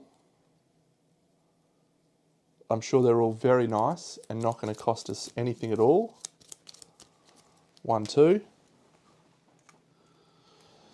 This Pressure Burst. At the end of each monster turn, whoa, the Screaming God runs amok, jerking it and bucking its irritated body. All survivors in the highlighted spaces suffer bash and monster level +3 damage to a random hit location. Then move the monster 10 spaces towards the horizon. I'm sure that won't be bad at all. A's. So we're going to have 7 A's. 1, 2, 3, 4, 5, 6, 7. Ravening Aggression. Sure, that's fine. Yeah, that's a very immediate difficulty level up for sure. 13 of these. Holy shit, the level 3 looks like an animal.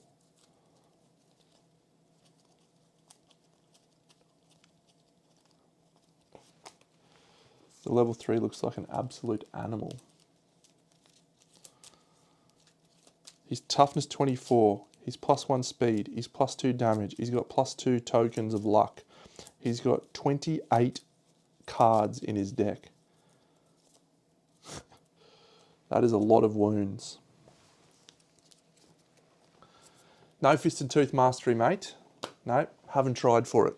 I've only got one person with Fist and Tooth proficiency. Someone gave me a bake before because on YouTube because I don't have shields in this. I'm not running shields in this campaign. And I was like, yeah, that's a good point. I'm not really running shields. But it's okay. Exactly, yeah, we got it undeathable, so we might survive the thing. Does the Stampede eat all of our stuff if we do it? Do we archive everything? No, you still get to keep your gear. Apparently the Stampede just kills the Survivor and the gear's totally fine.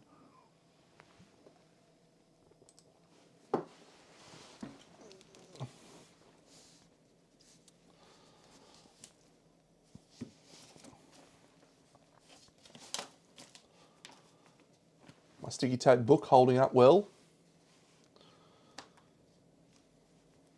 That wasn't me being facetious, that was genuine. It's working fine. Yeah. Alright, so we've departed. We're going on to our first hunt. The Scout will definitely be great. We're going to do, yeah, I definitely don't want to not have a pickaxe again. So we'll be putting a pickaxe and a sickle on the dude. So we've got mineral and herbs there. And let's kick it off. Ew, splendid depiction. A Screaming God hunt event. The survivors discover a mural of a stampede painted on the eye of a giant stone face. Vibrant colours depict an infinite track rounded eternally by the horrifying kinetic energy of a horde of slavering creatures. The primal storm bottled by intricate artifice. If the event revealer has 6+ courage and 6+ understanding. We do not. So all survivors gain Dystitchophobia. We already have it there. We already have it there. Have another one. Have some Dystitchophobia, little guy. And you can also have Dystitchophobia. Cool. Roll a random hunt event. Nice. 31. Don't know it off the top of my head. Apparently it's a strange path. The survivors stop at the head of a path. Small lanterns mark it. The event revealer decides whether or not the survivors follow the path. If they are insane, so this is Egya, she is definitely insane, they must. The event revealer gains 1 understanding. Oh my god! Oh, and I've still got the sword. I was like trying to break the sword.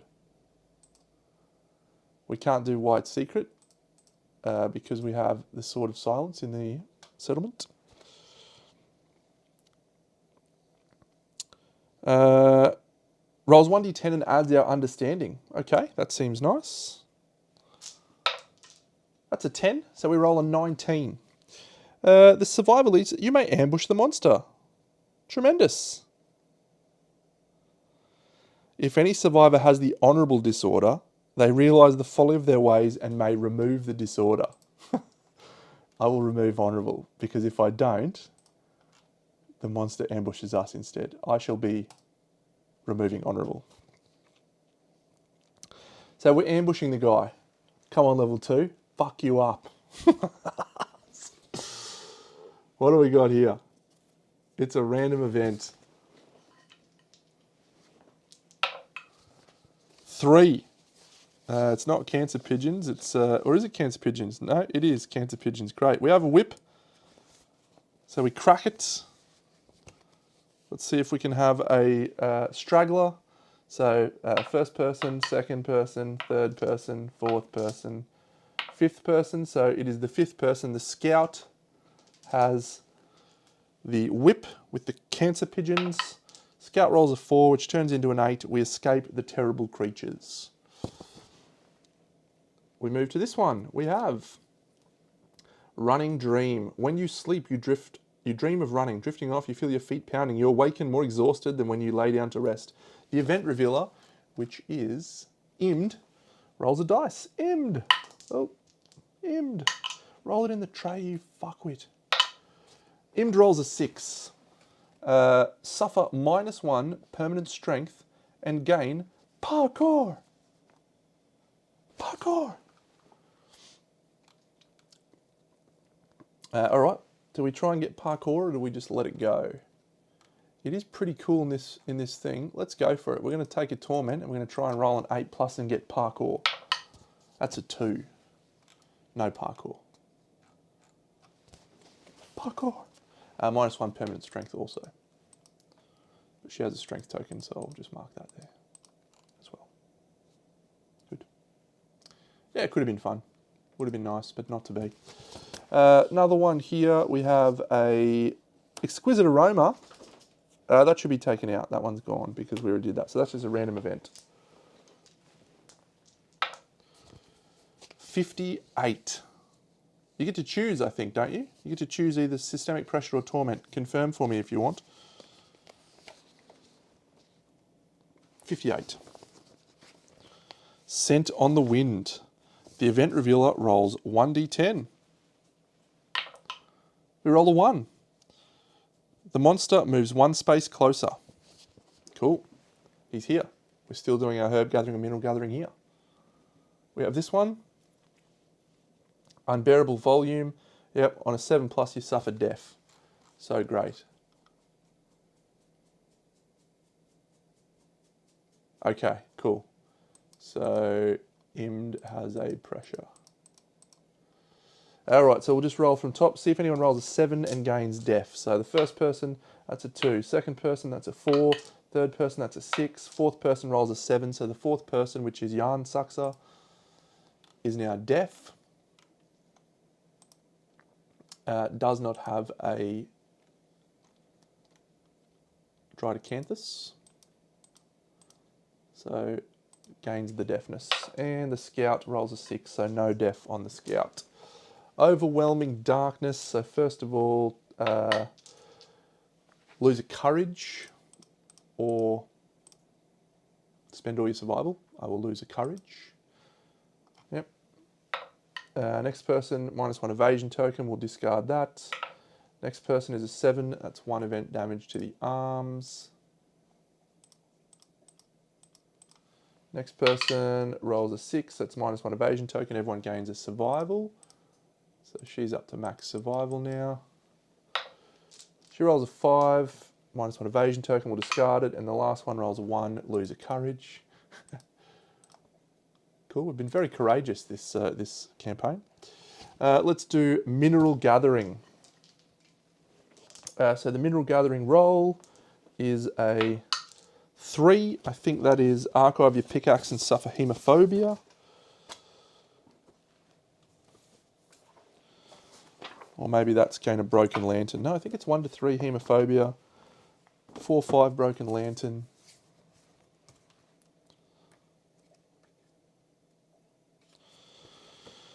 Yeah, gain 1 insanity and hemophobia, but we keep our lantern or our pickaxe, which is nice. 1 insanity and hemophobia disorder.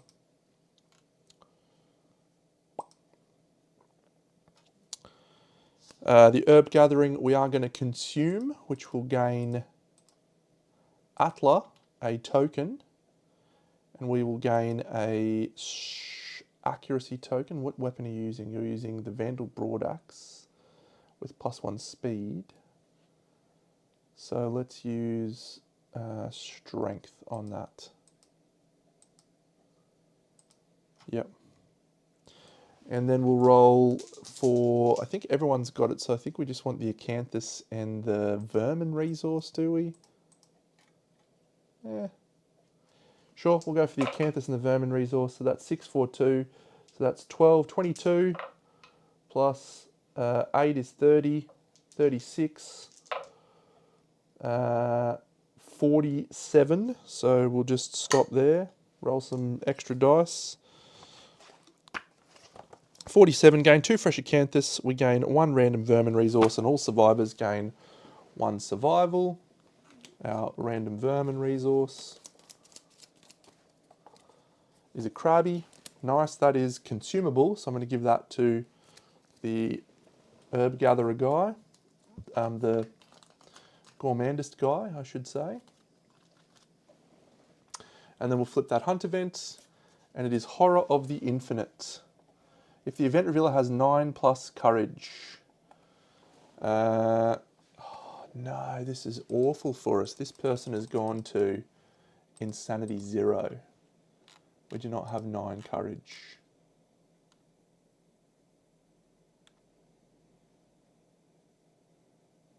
That's devastating. and not in a good way. It just means we don't get the +1 speed on everyone on our alpha set because we're not the most insane survivor. Boo. Boo. And gain traumatized. So we've already got it. Perfect. And the monster moved forward, so we are here and we are ambushing the monster.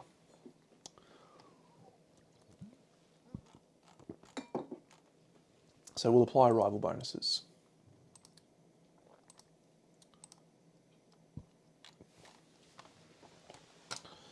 So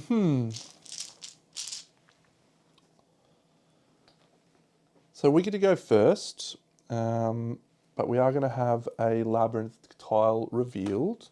We get to deploy anywhere. So let's look at what we've got. We've got a Gourmandist with Armoured Fist and the Vandal Broadaxe. We've got Eggia with the club.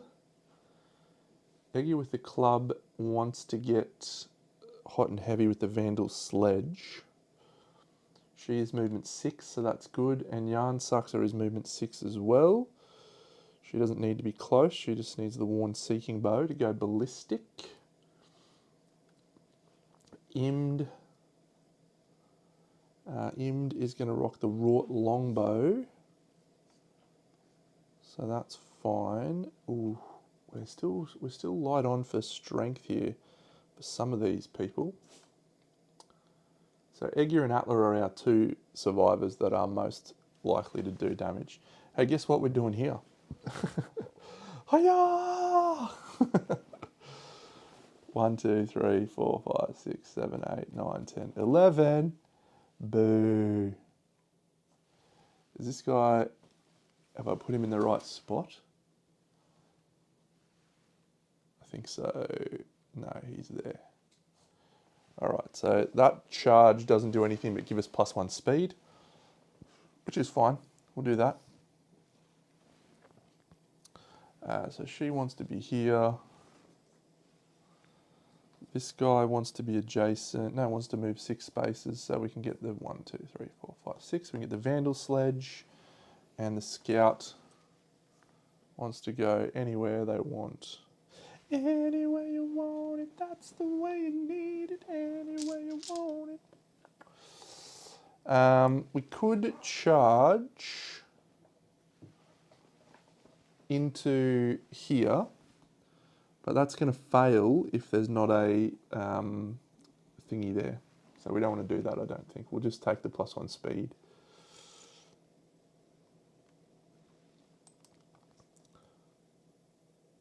He's going to be deadly anyway.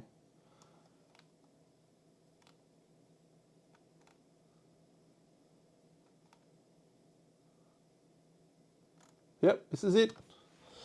All right, we're good to go. Let's get over to this one and flip a Horizon card. I don't think I've shuffled it. Yeah, Infinite Charge. Raw.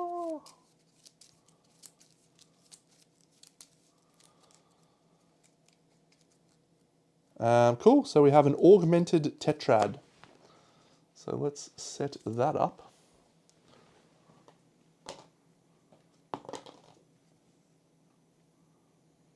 Two there.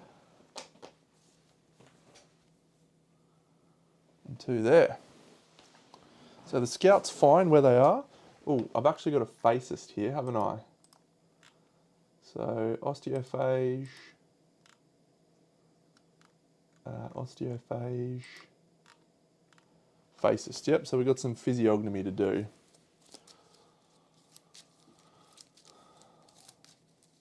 So I can actually do an infinite charge along this side here now, and I get a free move to move to there. So that's nice, because I'm going to be able to move alongside the guy. Our first option is 3 stone columns. Our second option is a perfect lantern. Sure, let's grab some more iron, hey? Let's just do ridiculous stuff in this game and get as many perfect lanterns as we want.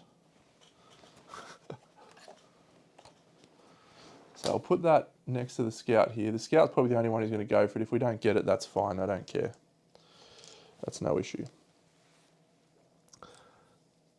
He is insane, Militides, because he gets 5 insanity on arrival. Hello, Raziel. Incorrect. I am correct. Look at this. The Alpha Galea. Boss is swift. On arrival, gain 5 insanity. Rah! Charge!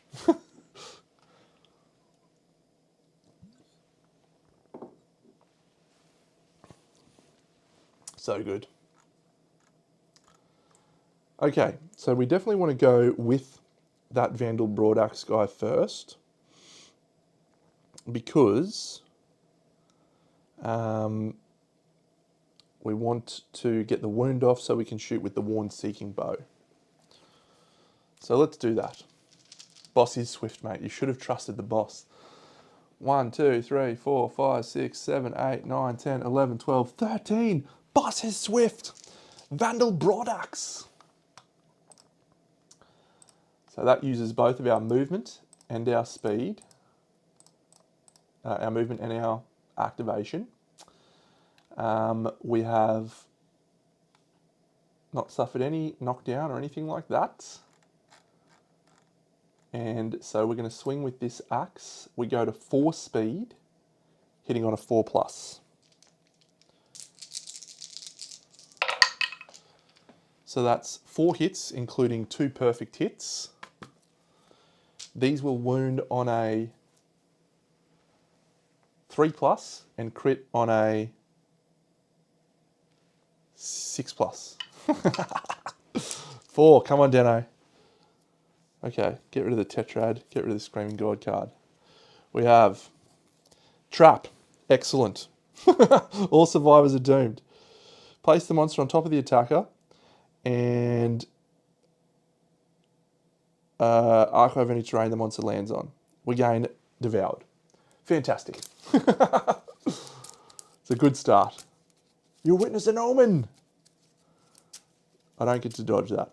What a sad day. We're Devoured. So it's not the start of our act, so we can't suffer any damage.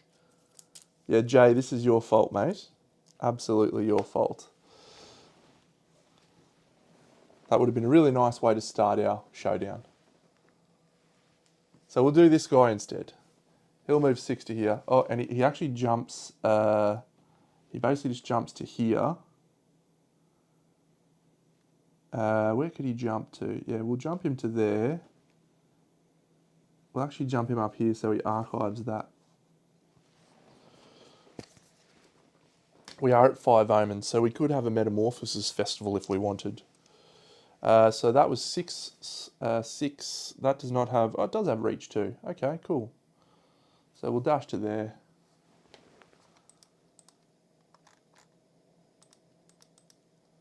Take 2. Take 2. So this is with the Vandal Sledge. This is a 2-speed attack as well.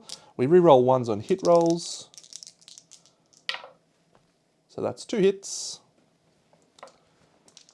And we have a First Strike and a Grasping Undermaw. Cool. So this reflex is not great, but we have Strength 14 plus 5 plus Sharp. So if we surpass, we're going to do 2 wounds. Yeah. So we roll a 16. It's a critical. Very nice. The monster gains a -1 toughness token. Okay. And we surpass. So that is 2 wounds. Surpass! 1, 2. The monster's got a -1 toughness token. We don't do that reflex. Let's try again. Oh, that wound attempt was also doubled. Do we have club spec? We do have club spec.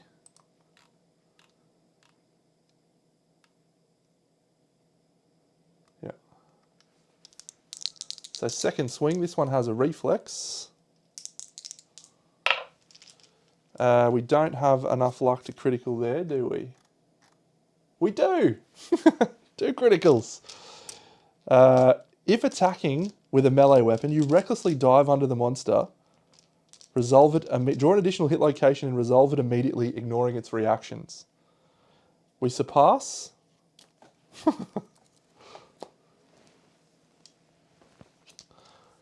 Let's go again. Another reflex, but we ignore that reflex. Can we crit for a third time?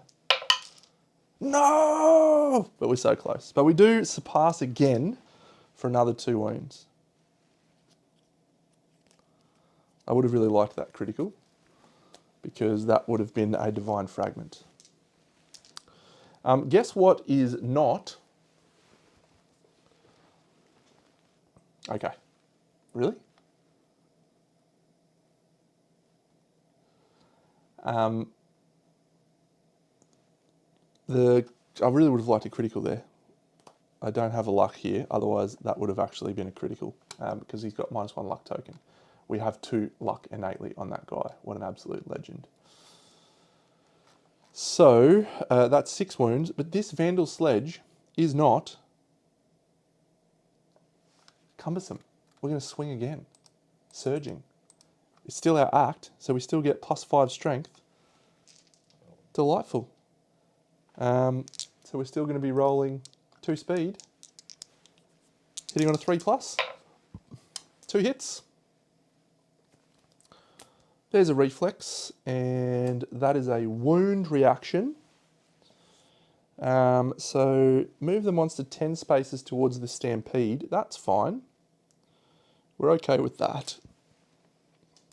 And the wound reaction, all survivors within 2 spaces of the... Oh, the dude's knocked out of the thing too, by the way, because we did a crit. So he suffers... Archive this card and place your survivor knocked down in an unoccupied space in the monster's blind spot.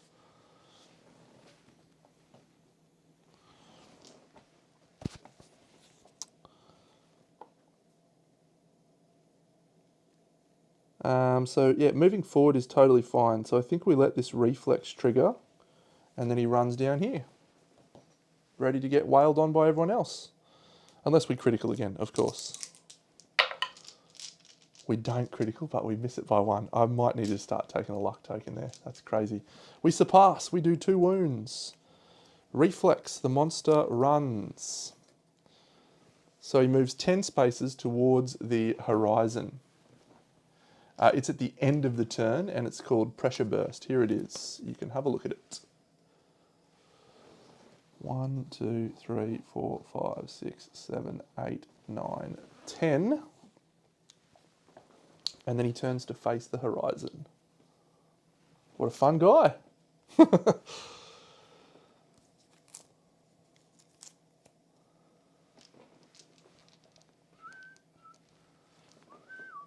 It's pretty bad. It's pretty bad. It's at the end of each monster turn. He's still only drawing 1 AI card, which is the part that I'm okay with. Let's stand up our dude who is in bad position, using a survival from the scout. And then we'll dash, because we have not used our dash yet, because Atla got a free move, because boss is swift. I just don't want to get flung into with some things, so we'll go 1, 2, 3, 5 to there. Scout's in fine position. Let's try and roll an 8+ for the scout to grab the perfect lantern. We roll a lantern 10. Good to see you, Jay. Hope you're having a nice time. So we grab a perfect lantern. Just another one of those Bobby D's. We've had about 5 of them in this campaign.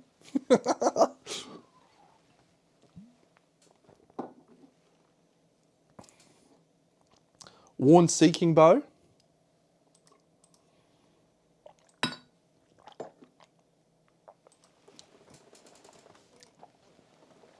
Immed. Yep. We'll have a shot. Got faceism. We're in the front. Totally fine. Because the guy turned around. What a top bloke.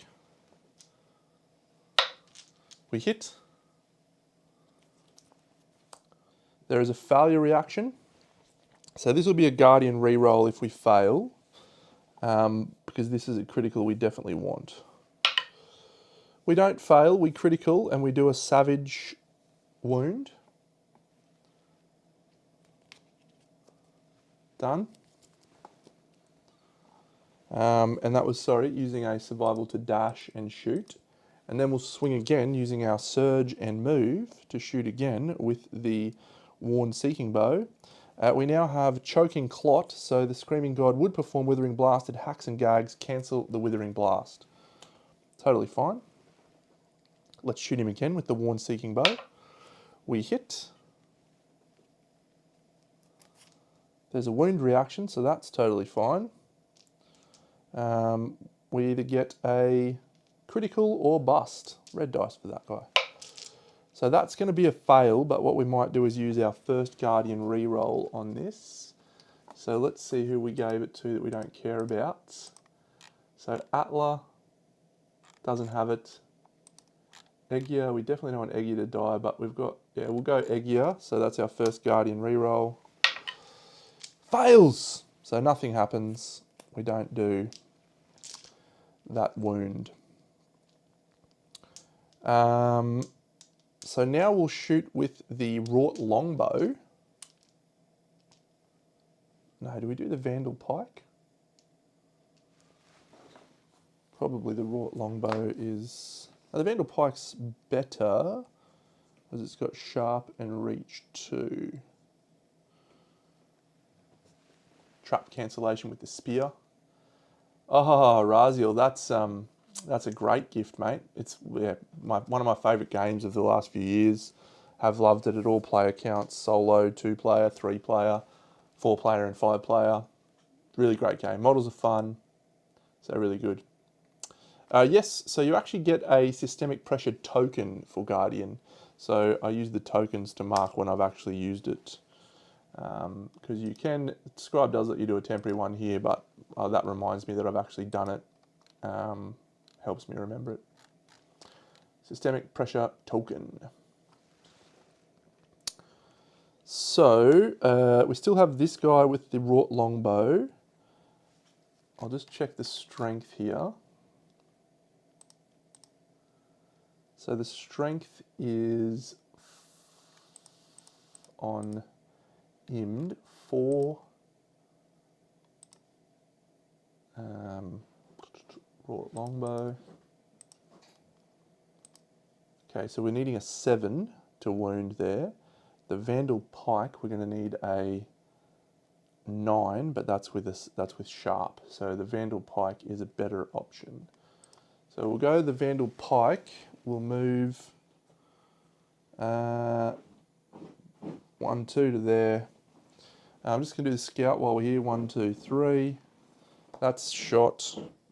Sorry, it's the other way around. 1, 2. This chick's the one with the Vandal Pike, so she'll go 1, 2 to there. Actually, yeah, no, that's fine. And swing with the Vandal Pike. She's got no speed. A lot of stuff to paint, yeah, but really nice models. 1 hit. It's not the trap. There is a reflex, but it says move the monster 10 spaces towards the horizon. We're totally fine with that. We cannot critical, so it doesn't matter what we roll on the yellow dice. The reflex is going to trigger. We wound, and he runs forward 10 spaces towards the horizon. 1, 4, 5, 6, 7, 8, 9, 10. And there he is. What a top guy. We'll dash with her to get her a bit closer. She's movement 5. 1, 2, 3, 4, 5. Let's go like that. Yep. So that's fine. I could surge here with the Vandal Broadaxe. I think I will. No. I might do it with the Dashing Reaper. Actually, I might do it with Fist and Tooth, because I've got Armoured Fist. Yeah, I'm going to do Fist and Tooth. So we'll swing with Fist and Tooth with Atla using a Surge. 3 speed, because we've got +1 speed. Yeah. A 9 is 1 hit. 2 4s are not hits. Yeah, that's actually till the end of their act. So you don't get either of those benefits. Yeah. So you don't get any of the other benefits.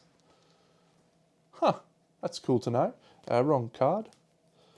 Alright, so there is a reflex, which is turn the monster to face the attacker and perform Withering Blast. That's fine. We don't have sharp, so we're not rolling 2 dice, but we can critical on 8s. And that's probably Guardian reroll as well. But we're wounding on a 2+, because our Fist and Tooth gets Armoured Fist. Not 2+, 5, 16, 4+. 4+. Pretty cool. So 4+ to wound and 8 to crit. That's a crit. Cancel reaction till the end of the attack. Take another wound off your face, my friend.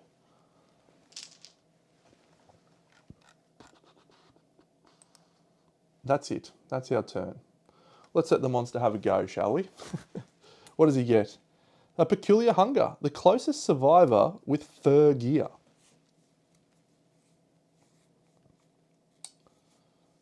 What an interesting thing. No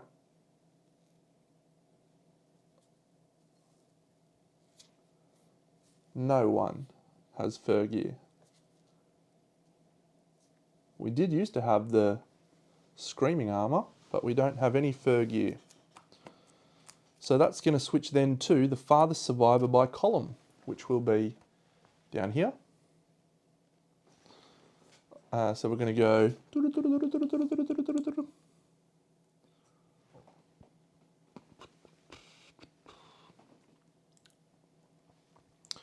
And it's 4 speed, hitting this target, who has 4 evasion.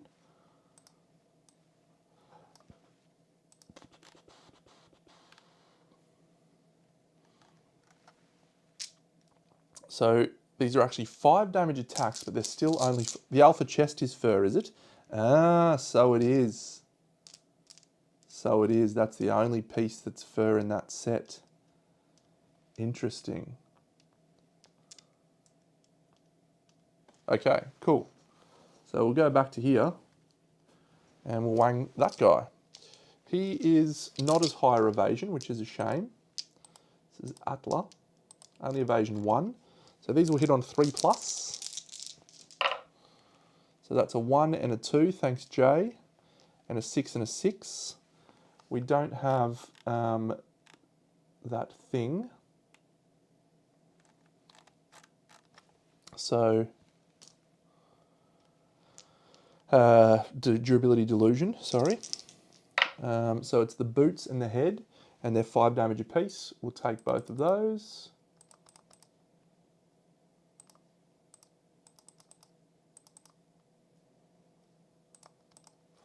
So that's great. And then after damage, if you have fur gear, the Screaming Gods archive a fur gear. What the fuck? So we have to archive the Alpha Great Chest. What a dickhead. that is a dickhead move. Oh, that is just absolute bullshittery from him. What do I need to make that thing again? Fuck that noise. Eroded hide, 2 patchy hide and an iron. Okay, that's pretty easy. Pretty easy to make. We've got the iron, we've got the eroded hide, I think. We've got the patchy hide. What a fuckwit. So I have no longer got any of my things to do fun stuff with, but fortunately we do still have the Vandal Broadaxe activated. Oh well, that's fine. So now he's going to do his brand new thing called Pressure Burst. At the end of each monster turn, the Screaming God... Oh, actually, no, it's still his turn, because we went first. All survivors in the highlighted spaces suffer bash and 5 damage to a random hit location. Then move the monster 10 spaces towards the horizon. So we'll just do that first. He goes to here. So we've got... these two are both suffering bash, so this guy's going to be able to jump up because of Fist and Tooth proficiency, but this guy's knocked down. We're going to encourage to stand him up in a second. So he suffers damage to the bootins. 2, 3, 4, 5. And Atla suffers damage, not the fists, to the head. Ooh.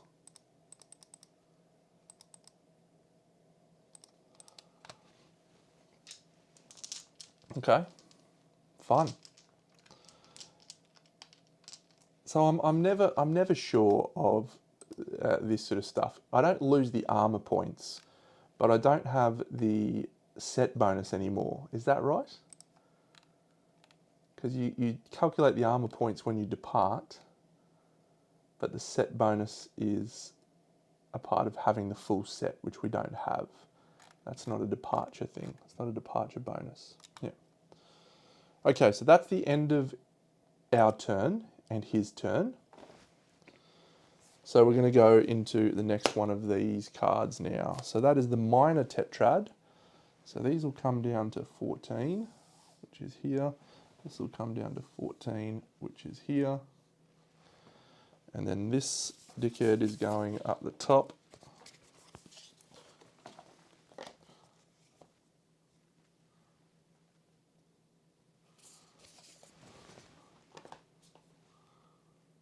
Okay, that's a fun little puzzle for us to solve for. Yeah, okay. So I don't love the Scouts situation. The monster leaps. So we're only getting one person in here, which probably is the Vandal's sledge, isn't it? We just go sledgy, McSledge face, and then we have a couple of shots with the bow. Yes, so we'll stand that guy up. There's no flow on pressure burst, so, but there is a flow at this point on the thing. So we'll stand him up so he doesn't move. Scout will do that. I am desperately missing my my pack leader. I think pack leader is an essential component of this fight. Certainly a higher level, I wouldn't want to go into it without pack leader. Level 3. We do have a couple of options here. So yeah, so that's all good. So that guy can go 1, 2, 3, 4, 5, 6, and he is in range because he has reach on the Vandal sledge. And if we wound with that, then the bow becomes a wounder on a 2+. So that seems good. We just need to get the alpha guy out of dodge. And we probably can swing with the wrought longbow as well. The Scout's the biggest problem here. The Scout's the biggest trouble. So let's do this. Let's just do the Scout. We're going to go 1, 2, 3. 1, 2, 3. That's using a dash. We definitely need a higher speed Scout. That is for sure. Scout has dashed. I'm going to do the Vandal sledge guy. 1, 2, 3, 4, 5, 6 movement. Base 6 movement. Has moved more than 6 spaces. So this gains +5 strength till the end of your act.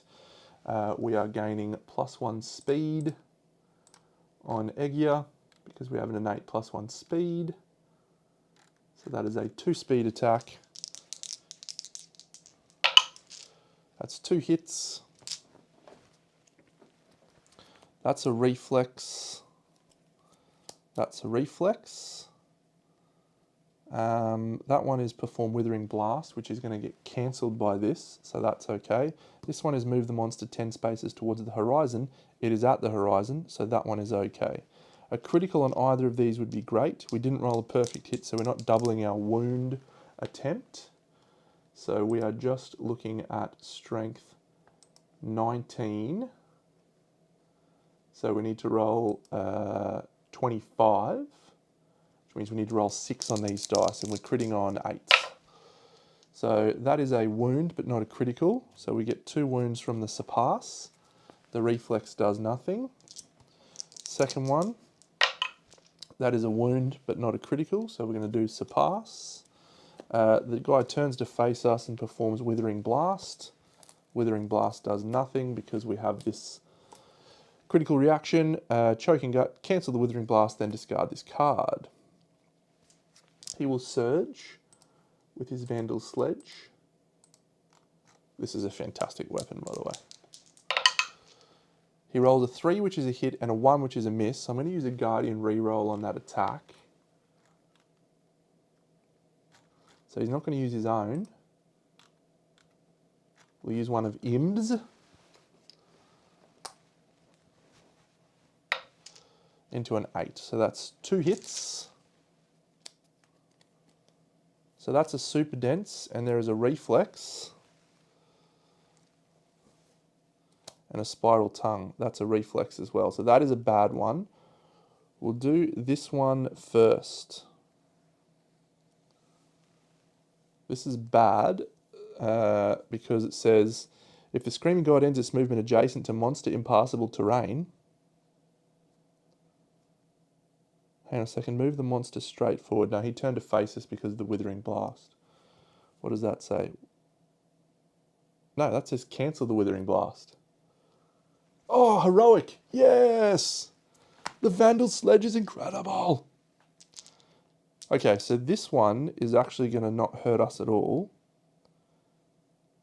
He's just going to reach the board edge and do nothing. That's great. So that's good. So that's another surpass 2 wounds. And this one does have a reflex that could hurt us. We will look for a Guardian reroll to try and critical this.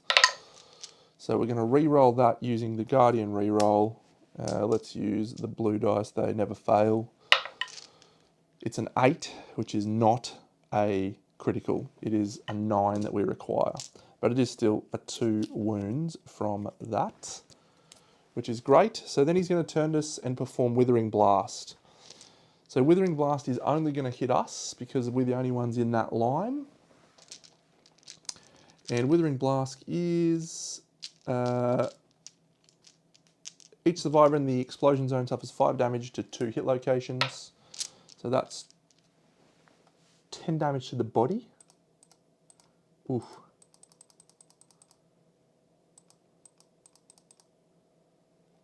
That's fine. Okay. So he's an animal. The Vandal Sledge is incredible. There's 2 wounds left. The easiest way for us to do that is to use the Worn Seeking Bow. The question is, can we get into range?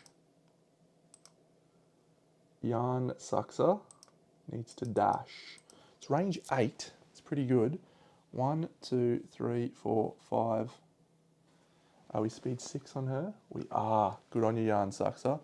1, 2, 3, 4, 5, 6, 7. That is perfect. She's in range. She's going to shoot.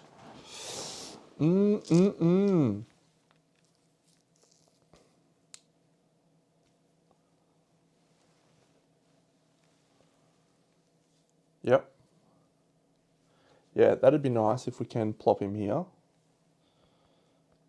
We've got a few things still to do, a few things up our sleeve. So yeah, look, we'll roll the Worn Seeking Bow. We are only 1 speed. We can't shoot him, he's not in our facing. So we can't do her. We can do the Wrought Longbow.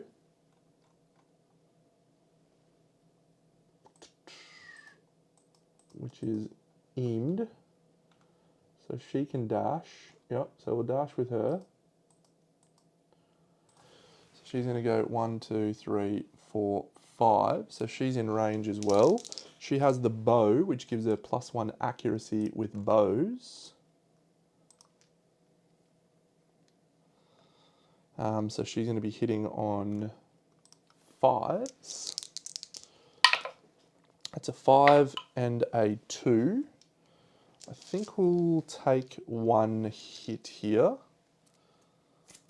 So there is a reflex.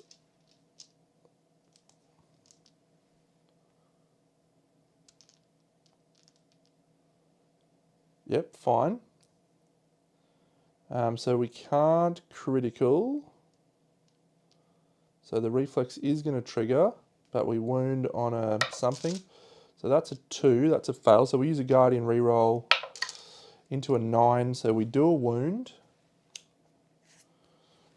And then the Screaming God is going to move and do some stuff, which is going to knock her back, and she's going to suffer bash and knock back 8. I don't really want him to move, but the only option I've got here is a dash and a surge with the Vandal Broadaxe, which is probably going to get it done.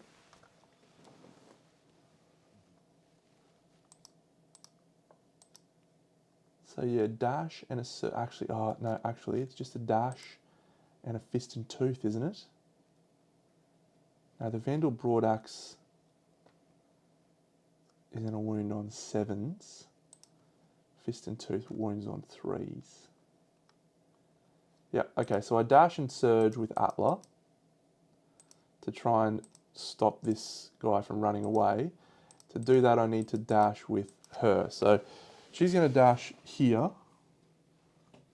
1, 2, 3, 4, 5, 4, 5, 6 to there.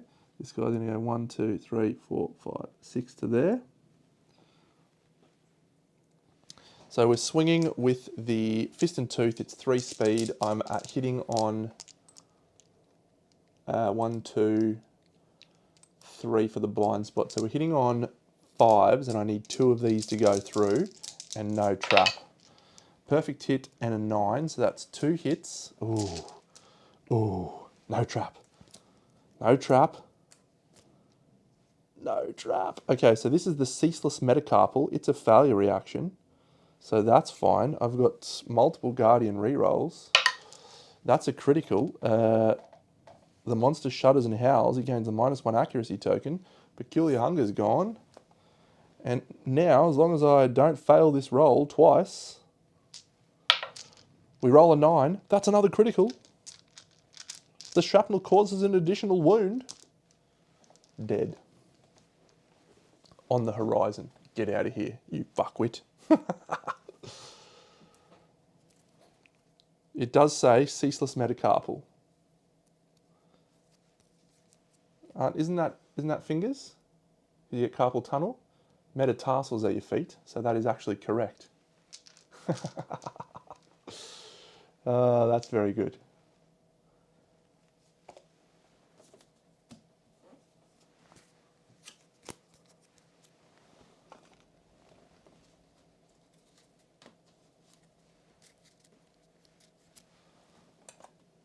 Okay, so Aftermath, we're getting 2 Hunt XP. So I did some great stuff in that one. Immed, bow proficiency point. Yarn Suxer, bow proficiency point. Greep, nothing.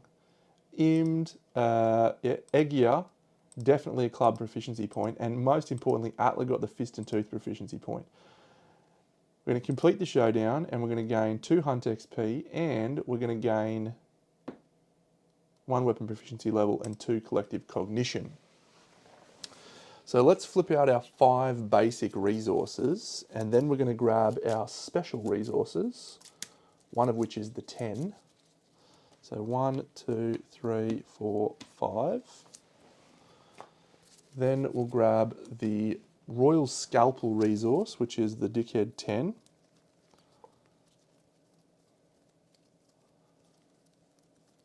The Grandsire Antler, there we go. And we're going to do whatever this thing's called, Desperate Harvest. So we're going to count the number of columns between the base and the Stampede, and we're going to add 10. Do we get a Wayward Whisker? What does that get us? That's a strange resource. What is that for? What does that let us make? I love it.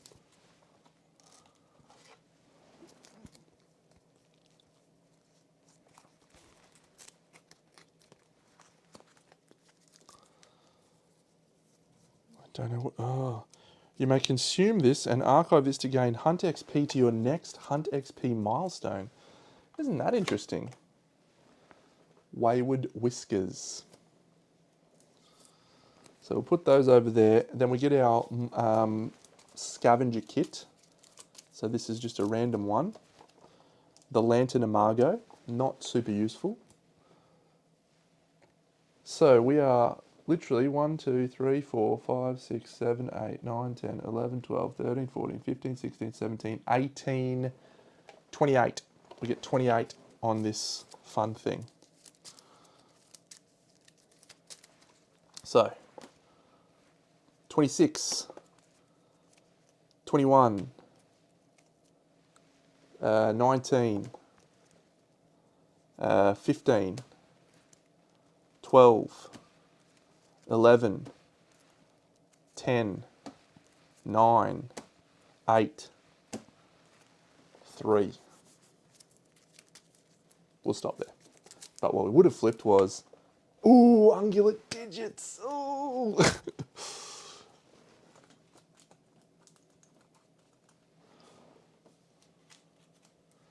So pretty good return, ROI. Pretty good ROI. I don't know what those whiskers are used for. That's fun. We'll find out about that. Have we got a timeline event? The bell rings. Bong. Black Knight. The Black Knight. That's not till Thursday, unfortunately, because tomorrow night is board games 7.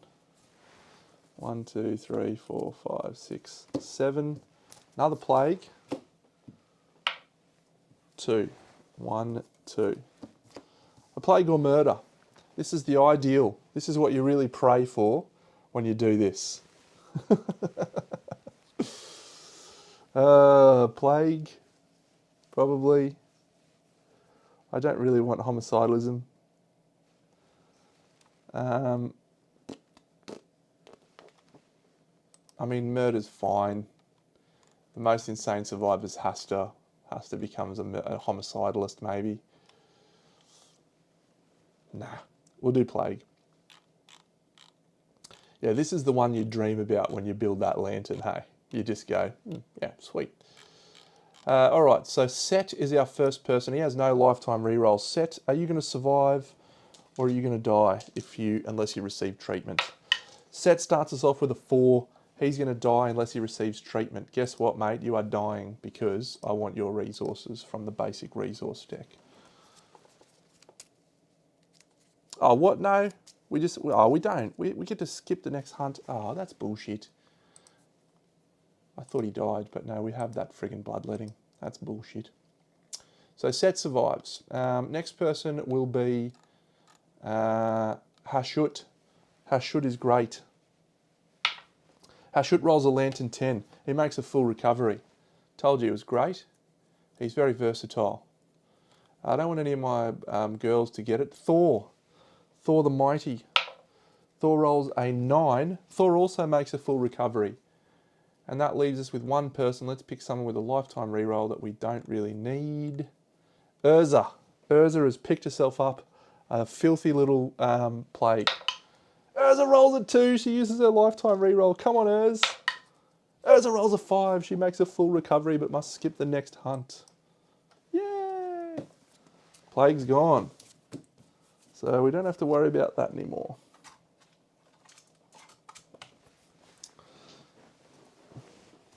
Always fun. And now we can't have the bad ones happen. The Black Knight for the bell tolls.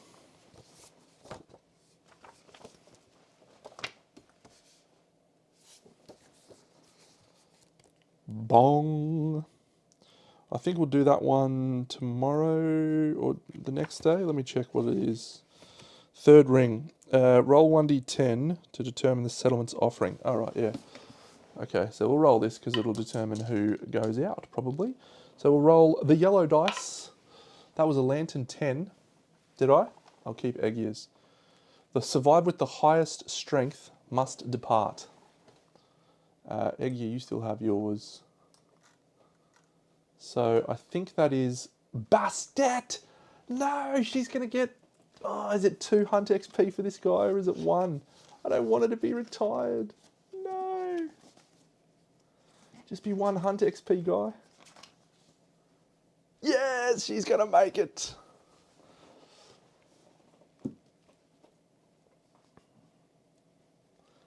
Perfect. Departing survivors with shields in their gear grid gain a +1 speed token. All right, let's put in some of our resources and then we'll be fine. So hide, bone. This is the wrong thing. That's the monster resource deck. That would have been nice. I was thinking, hang on, did I get a perfect hide? Those, cool. So monster hide, monster bone, monster organ. We'll just do those 3 for our things. A love juice and a broken lantern. Perfect. The wayward whiskers, which is a strange resource. Hey look, that guy obviously went down like a giant sack of shit, but the ambush made that happen. But I do think the weapon, there was a noticeable difference with the weapons that we had there, right? That made us look a lot more. And we've got a pyrolytic light, so there's another iron basically. Winding stomach for the screaming god. It's just an organ. Patchy hide. Patchy hide. Patchy hide. I'm going to be slightly dodgy and do this and this. Glycol coolant. Pyracetized splinters. Smouldering molars. Tempered hooves. Ancient beacon. Ungulate digits. Grandsire antler. Lantern Imago. It is friggin' unreal. Getting surpass with a sharp club. So good. Club spec, amazing. That gives us deadly, doesn't it? On our, or sharp on our fist and tooth. No, devastating. Devastating. Oh my god, we get devastating on the armored fist survivor. Oh shit. Can you die if you eat those? No, you have to do metal jaw on Dark Dentist. We can't do that. I would have done that for sure. I would have done that for sure. The Dark Dentist came a little bit earlier. All right, what can we craft with our Screaming God toys? Yeah, she's been and gone. I was just thinking you could eat it then and get it, but no, you can't. So this Musk Diadema, free dash, pretty good. Trophy taker, what do you require? 1 sculpted slab. Geez, that'd be great. That is such a great weapon. Vandal Claymore requires 2 perfect hide. That's the left facing red that you need for the set. When you make that, yeah, that's what I've got that, Kane. When you do that, you move 12 spaces on the set. You actually go to 3 speed on this weapon. That's awesome. Deadly 1, devastating 1, punishing. We do have the iron from the lantern. Okay, so we're going to make another great chest. Iron, iron, iron.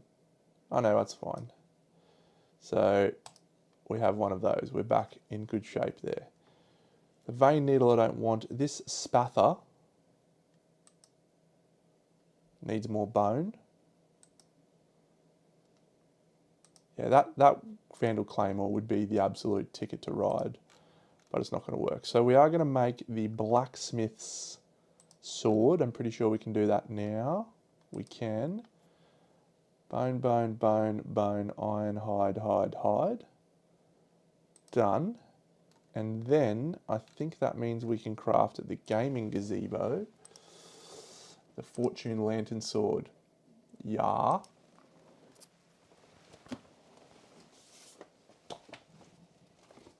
I'm quite partial to swords. I like them as a weapon type.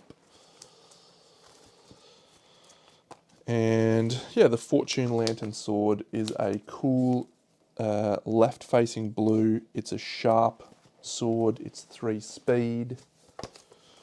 and you gain deflect tokens equal to the number of reroll tokens you have.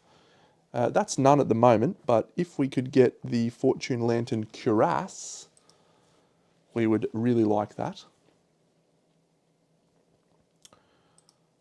What does that require? A lucky dice. What does that require? A lucky dice. So let's try and roll a lucky dice. We've done our innovate, so let's quickly do that. What does the whiskers actually let you craft? Taxidermy! We take taxidermy! Yes! Taxidermy! Okay, so we're going to do a trophy wall.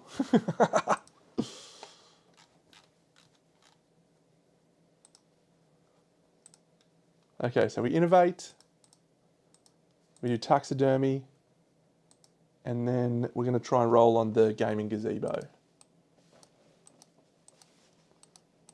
I don't know what that does, but let's do it. Okay, so we're going to do a game session. We want the lucky dice, I think. So here is a game session. Yeah, we need an 8 and a 9. We need lucky dice. All right, so first attempt. That's a 1. Gain the Game Master ability. Fantastic. So that survivor is... and what do you get? Yep, and you may spend any amount of Lumi. So let's go someone that has Lumi. I spent it all, didn't I? All right, we'll just go Icarus. Icarus is a Game Master. So Icarus will go again. We need to try and roll an 8 and a 9. That's a 1. He's got Game Master again. We'll go again. That's a 5. So we gain a Joy of Gaming.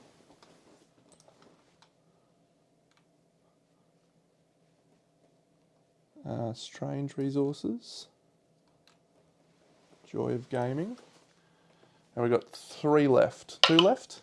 That's a Lantern 10.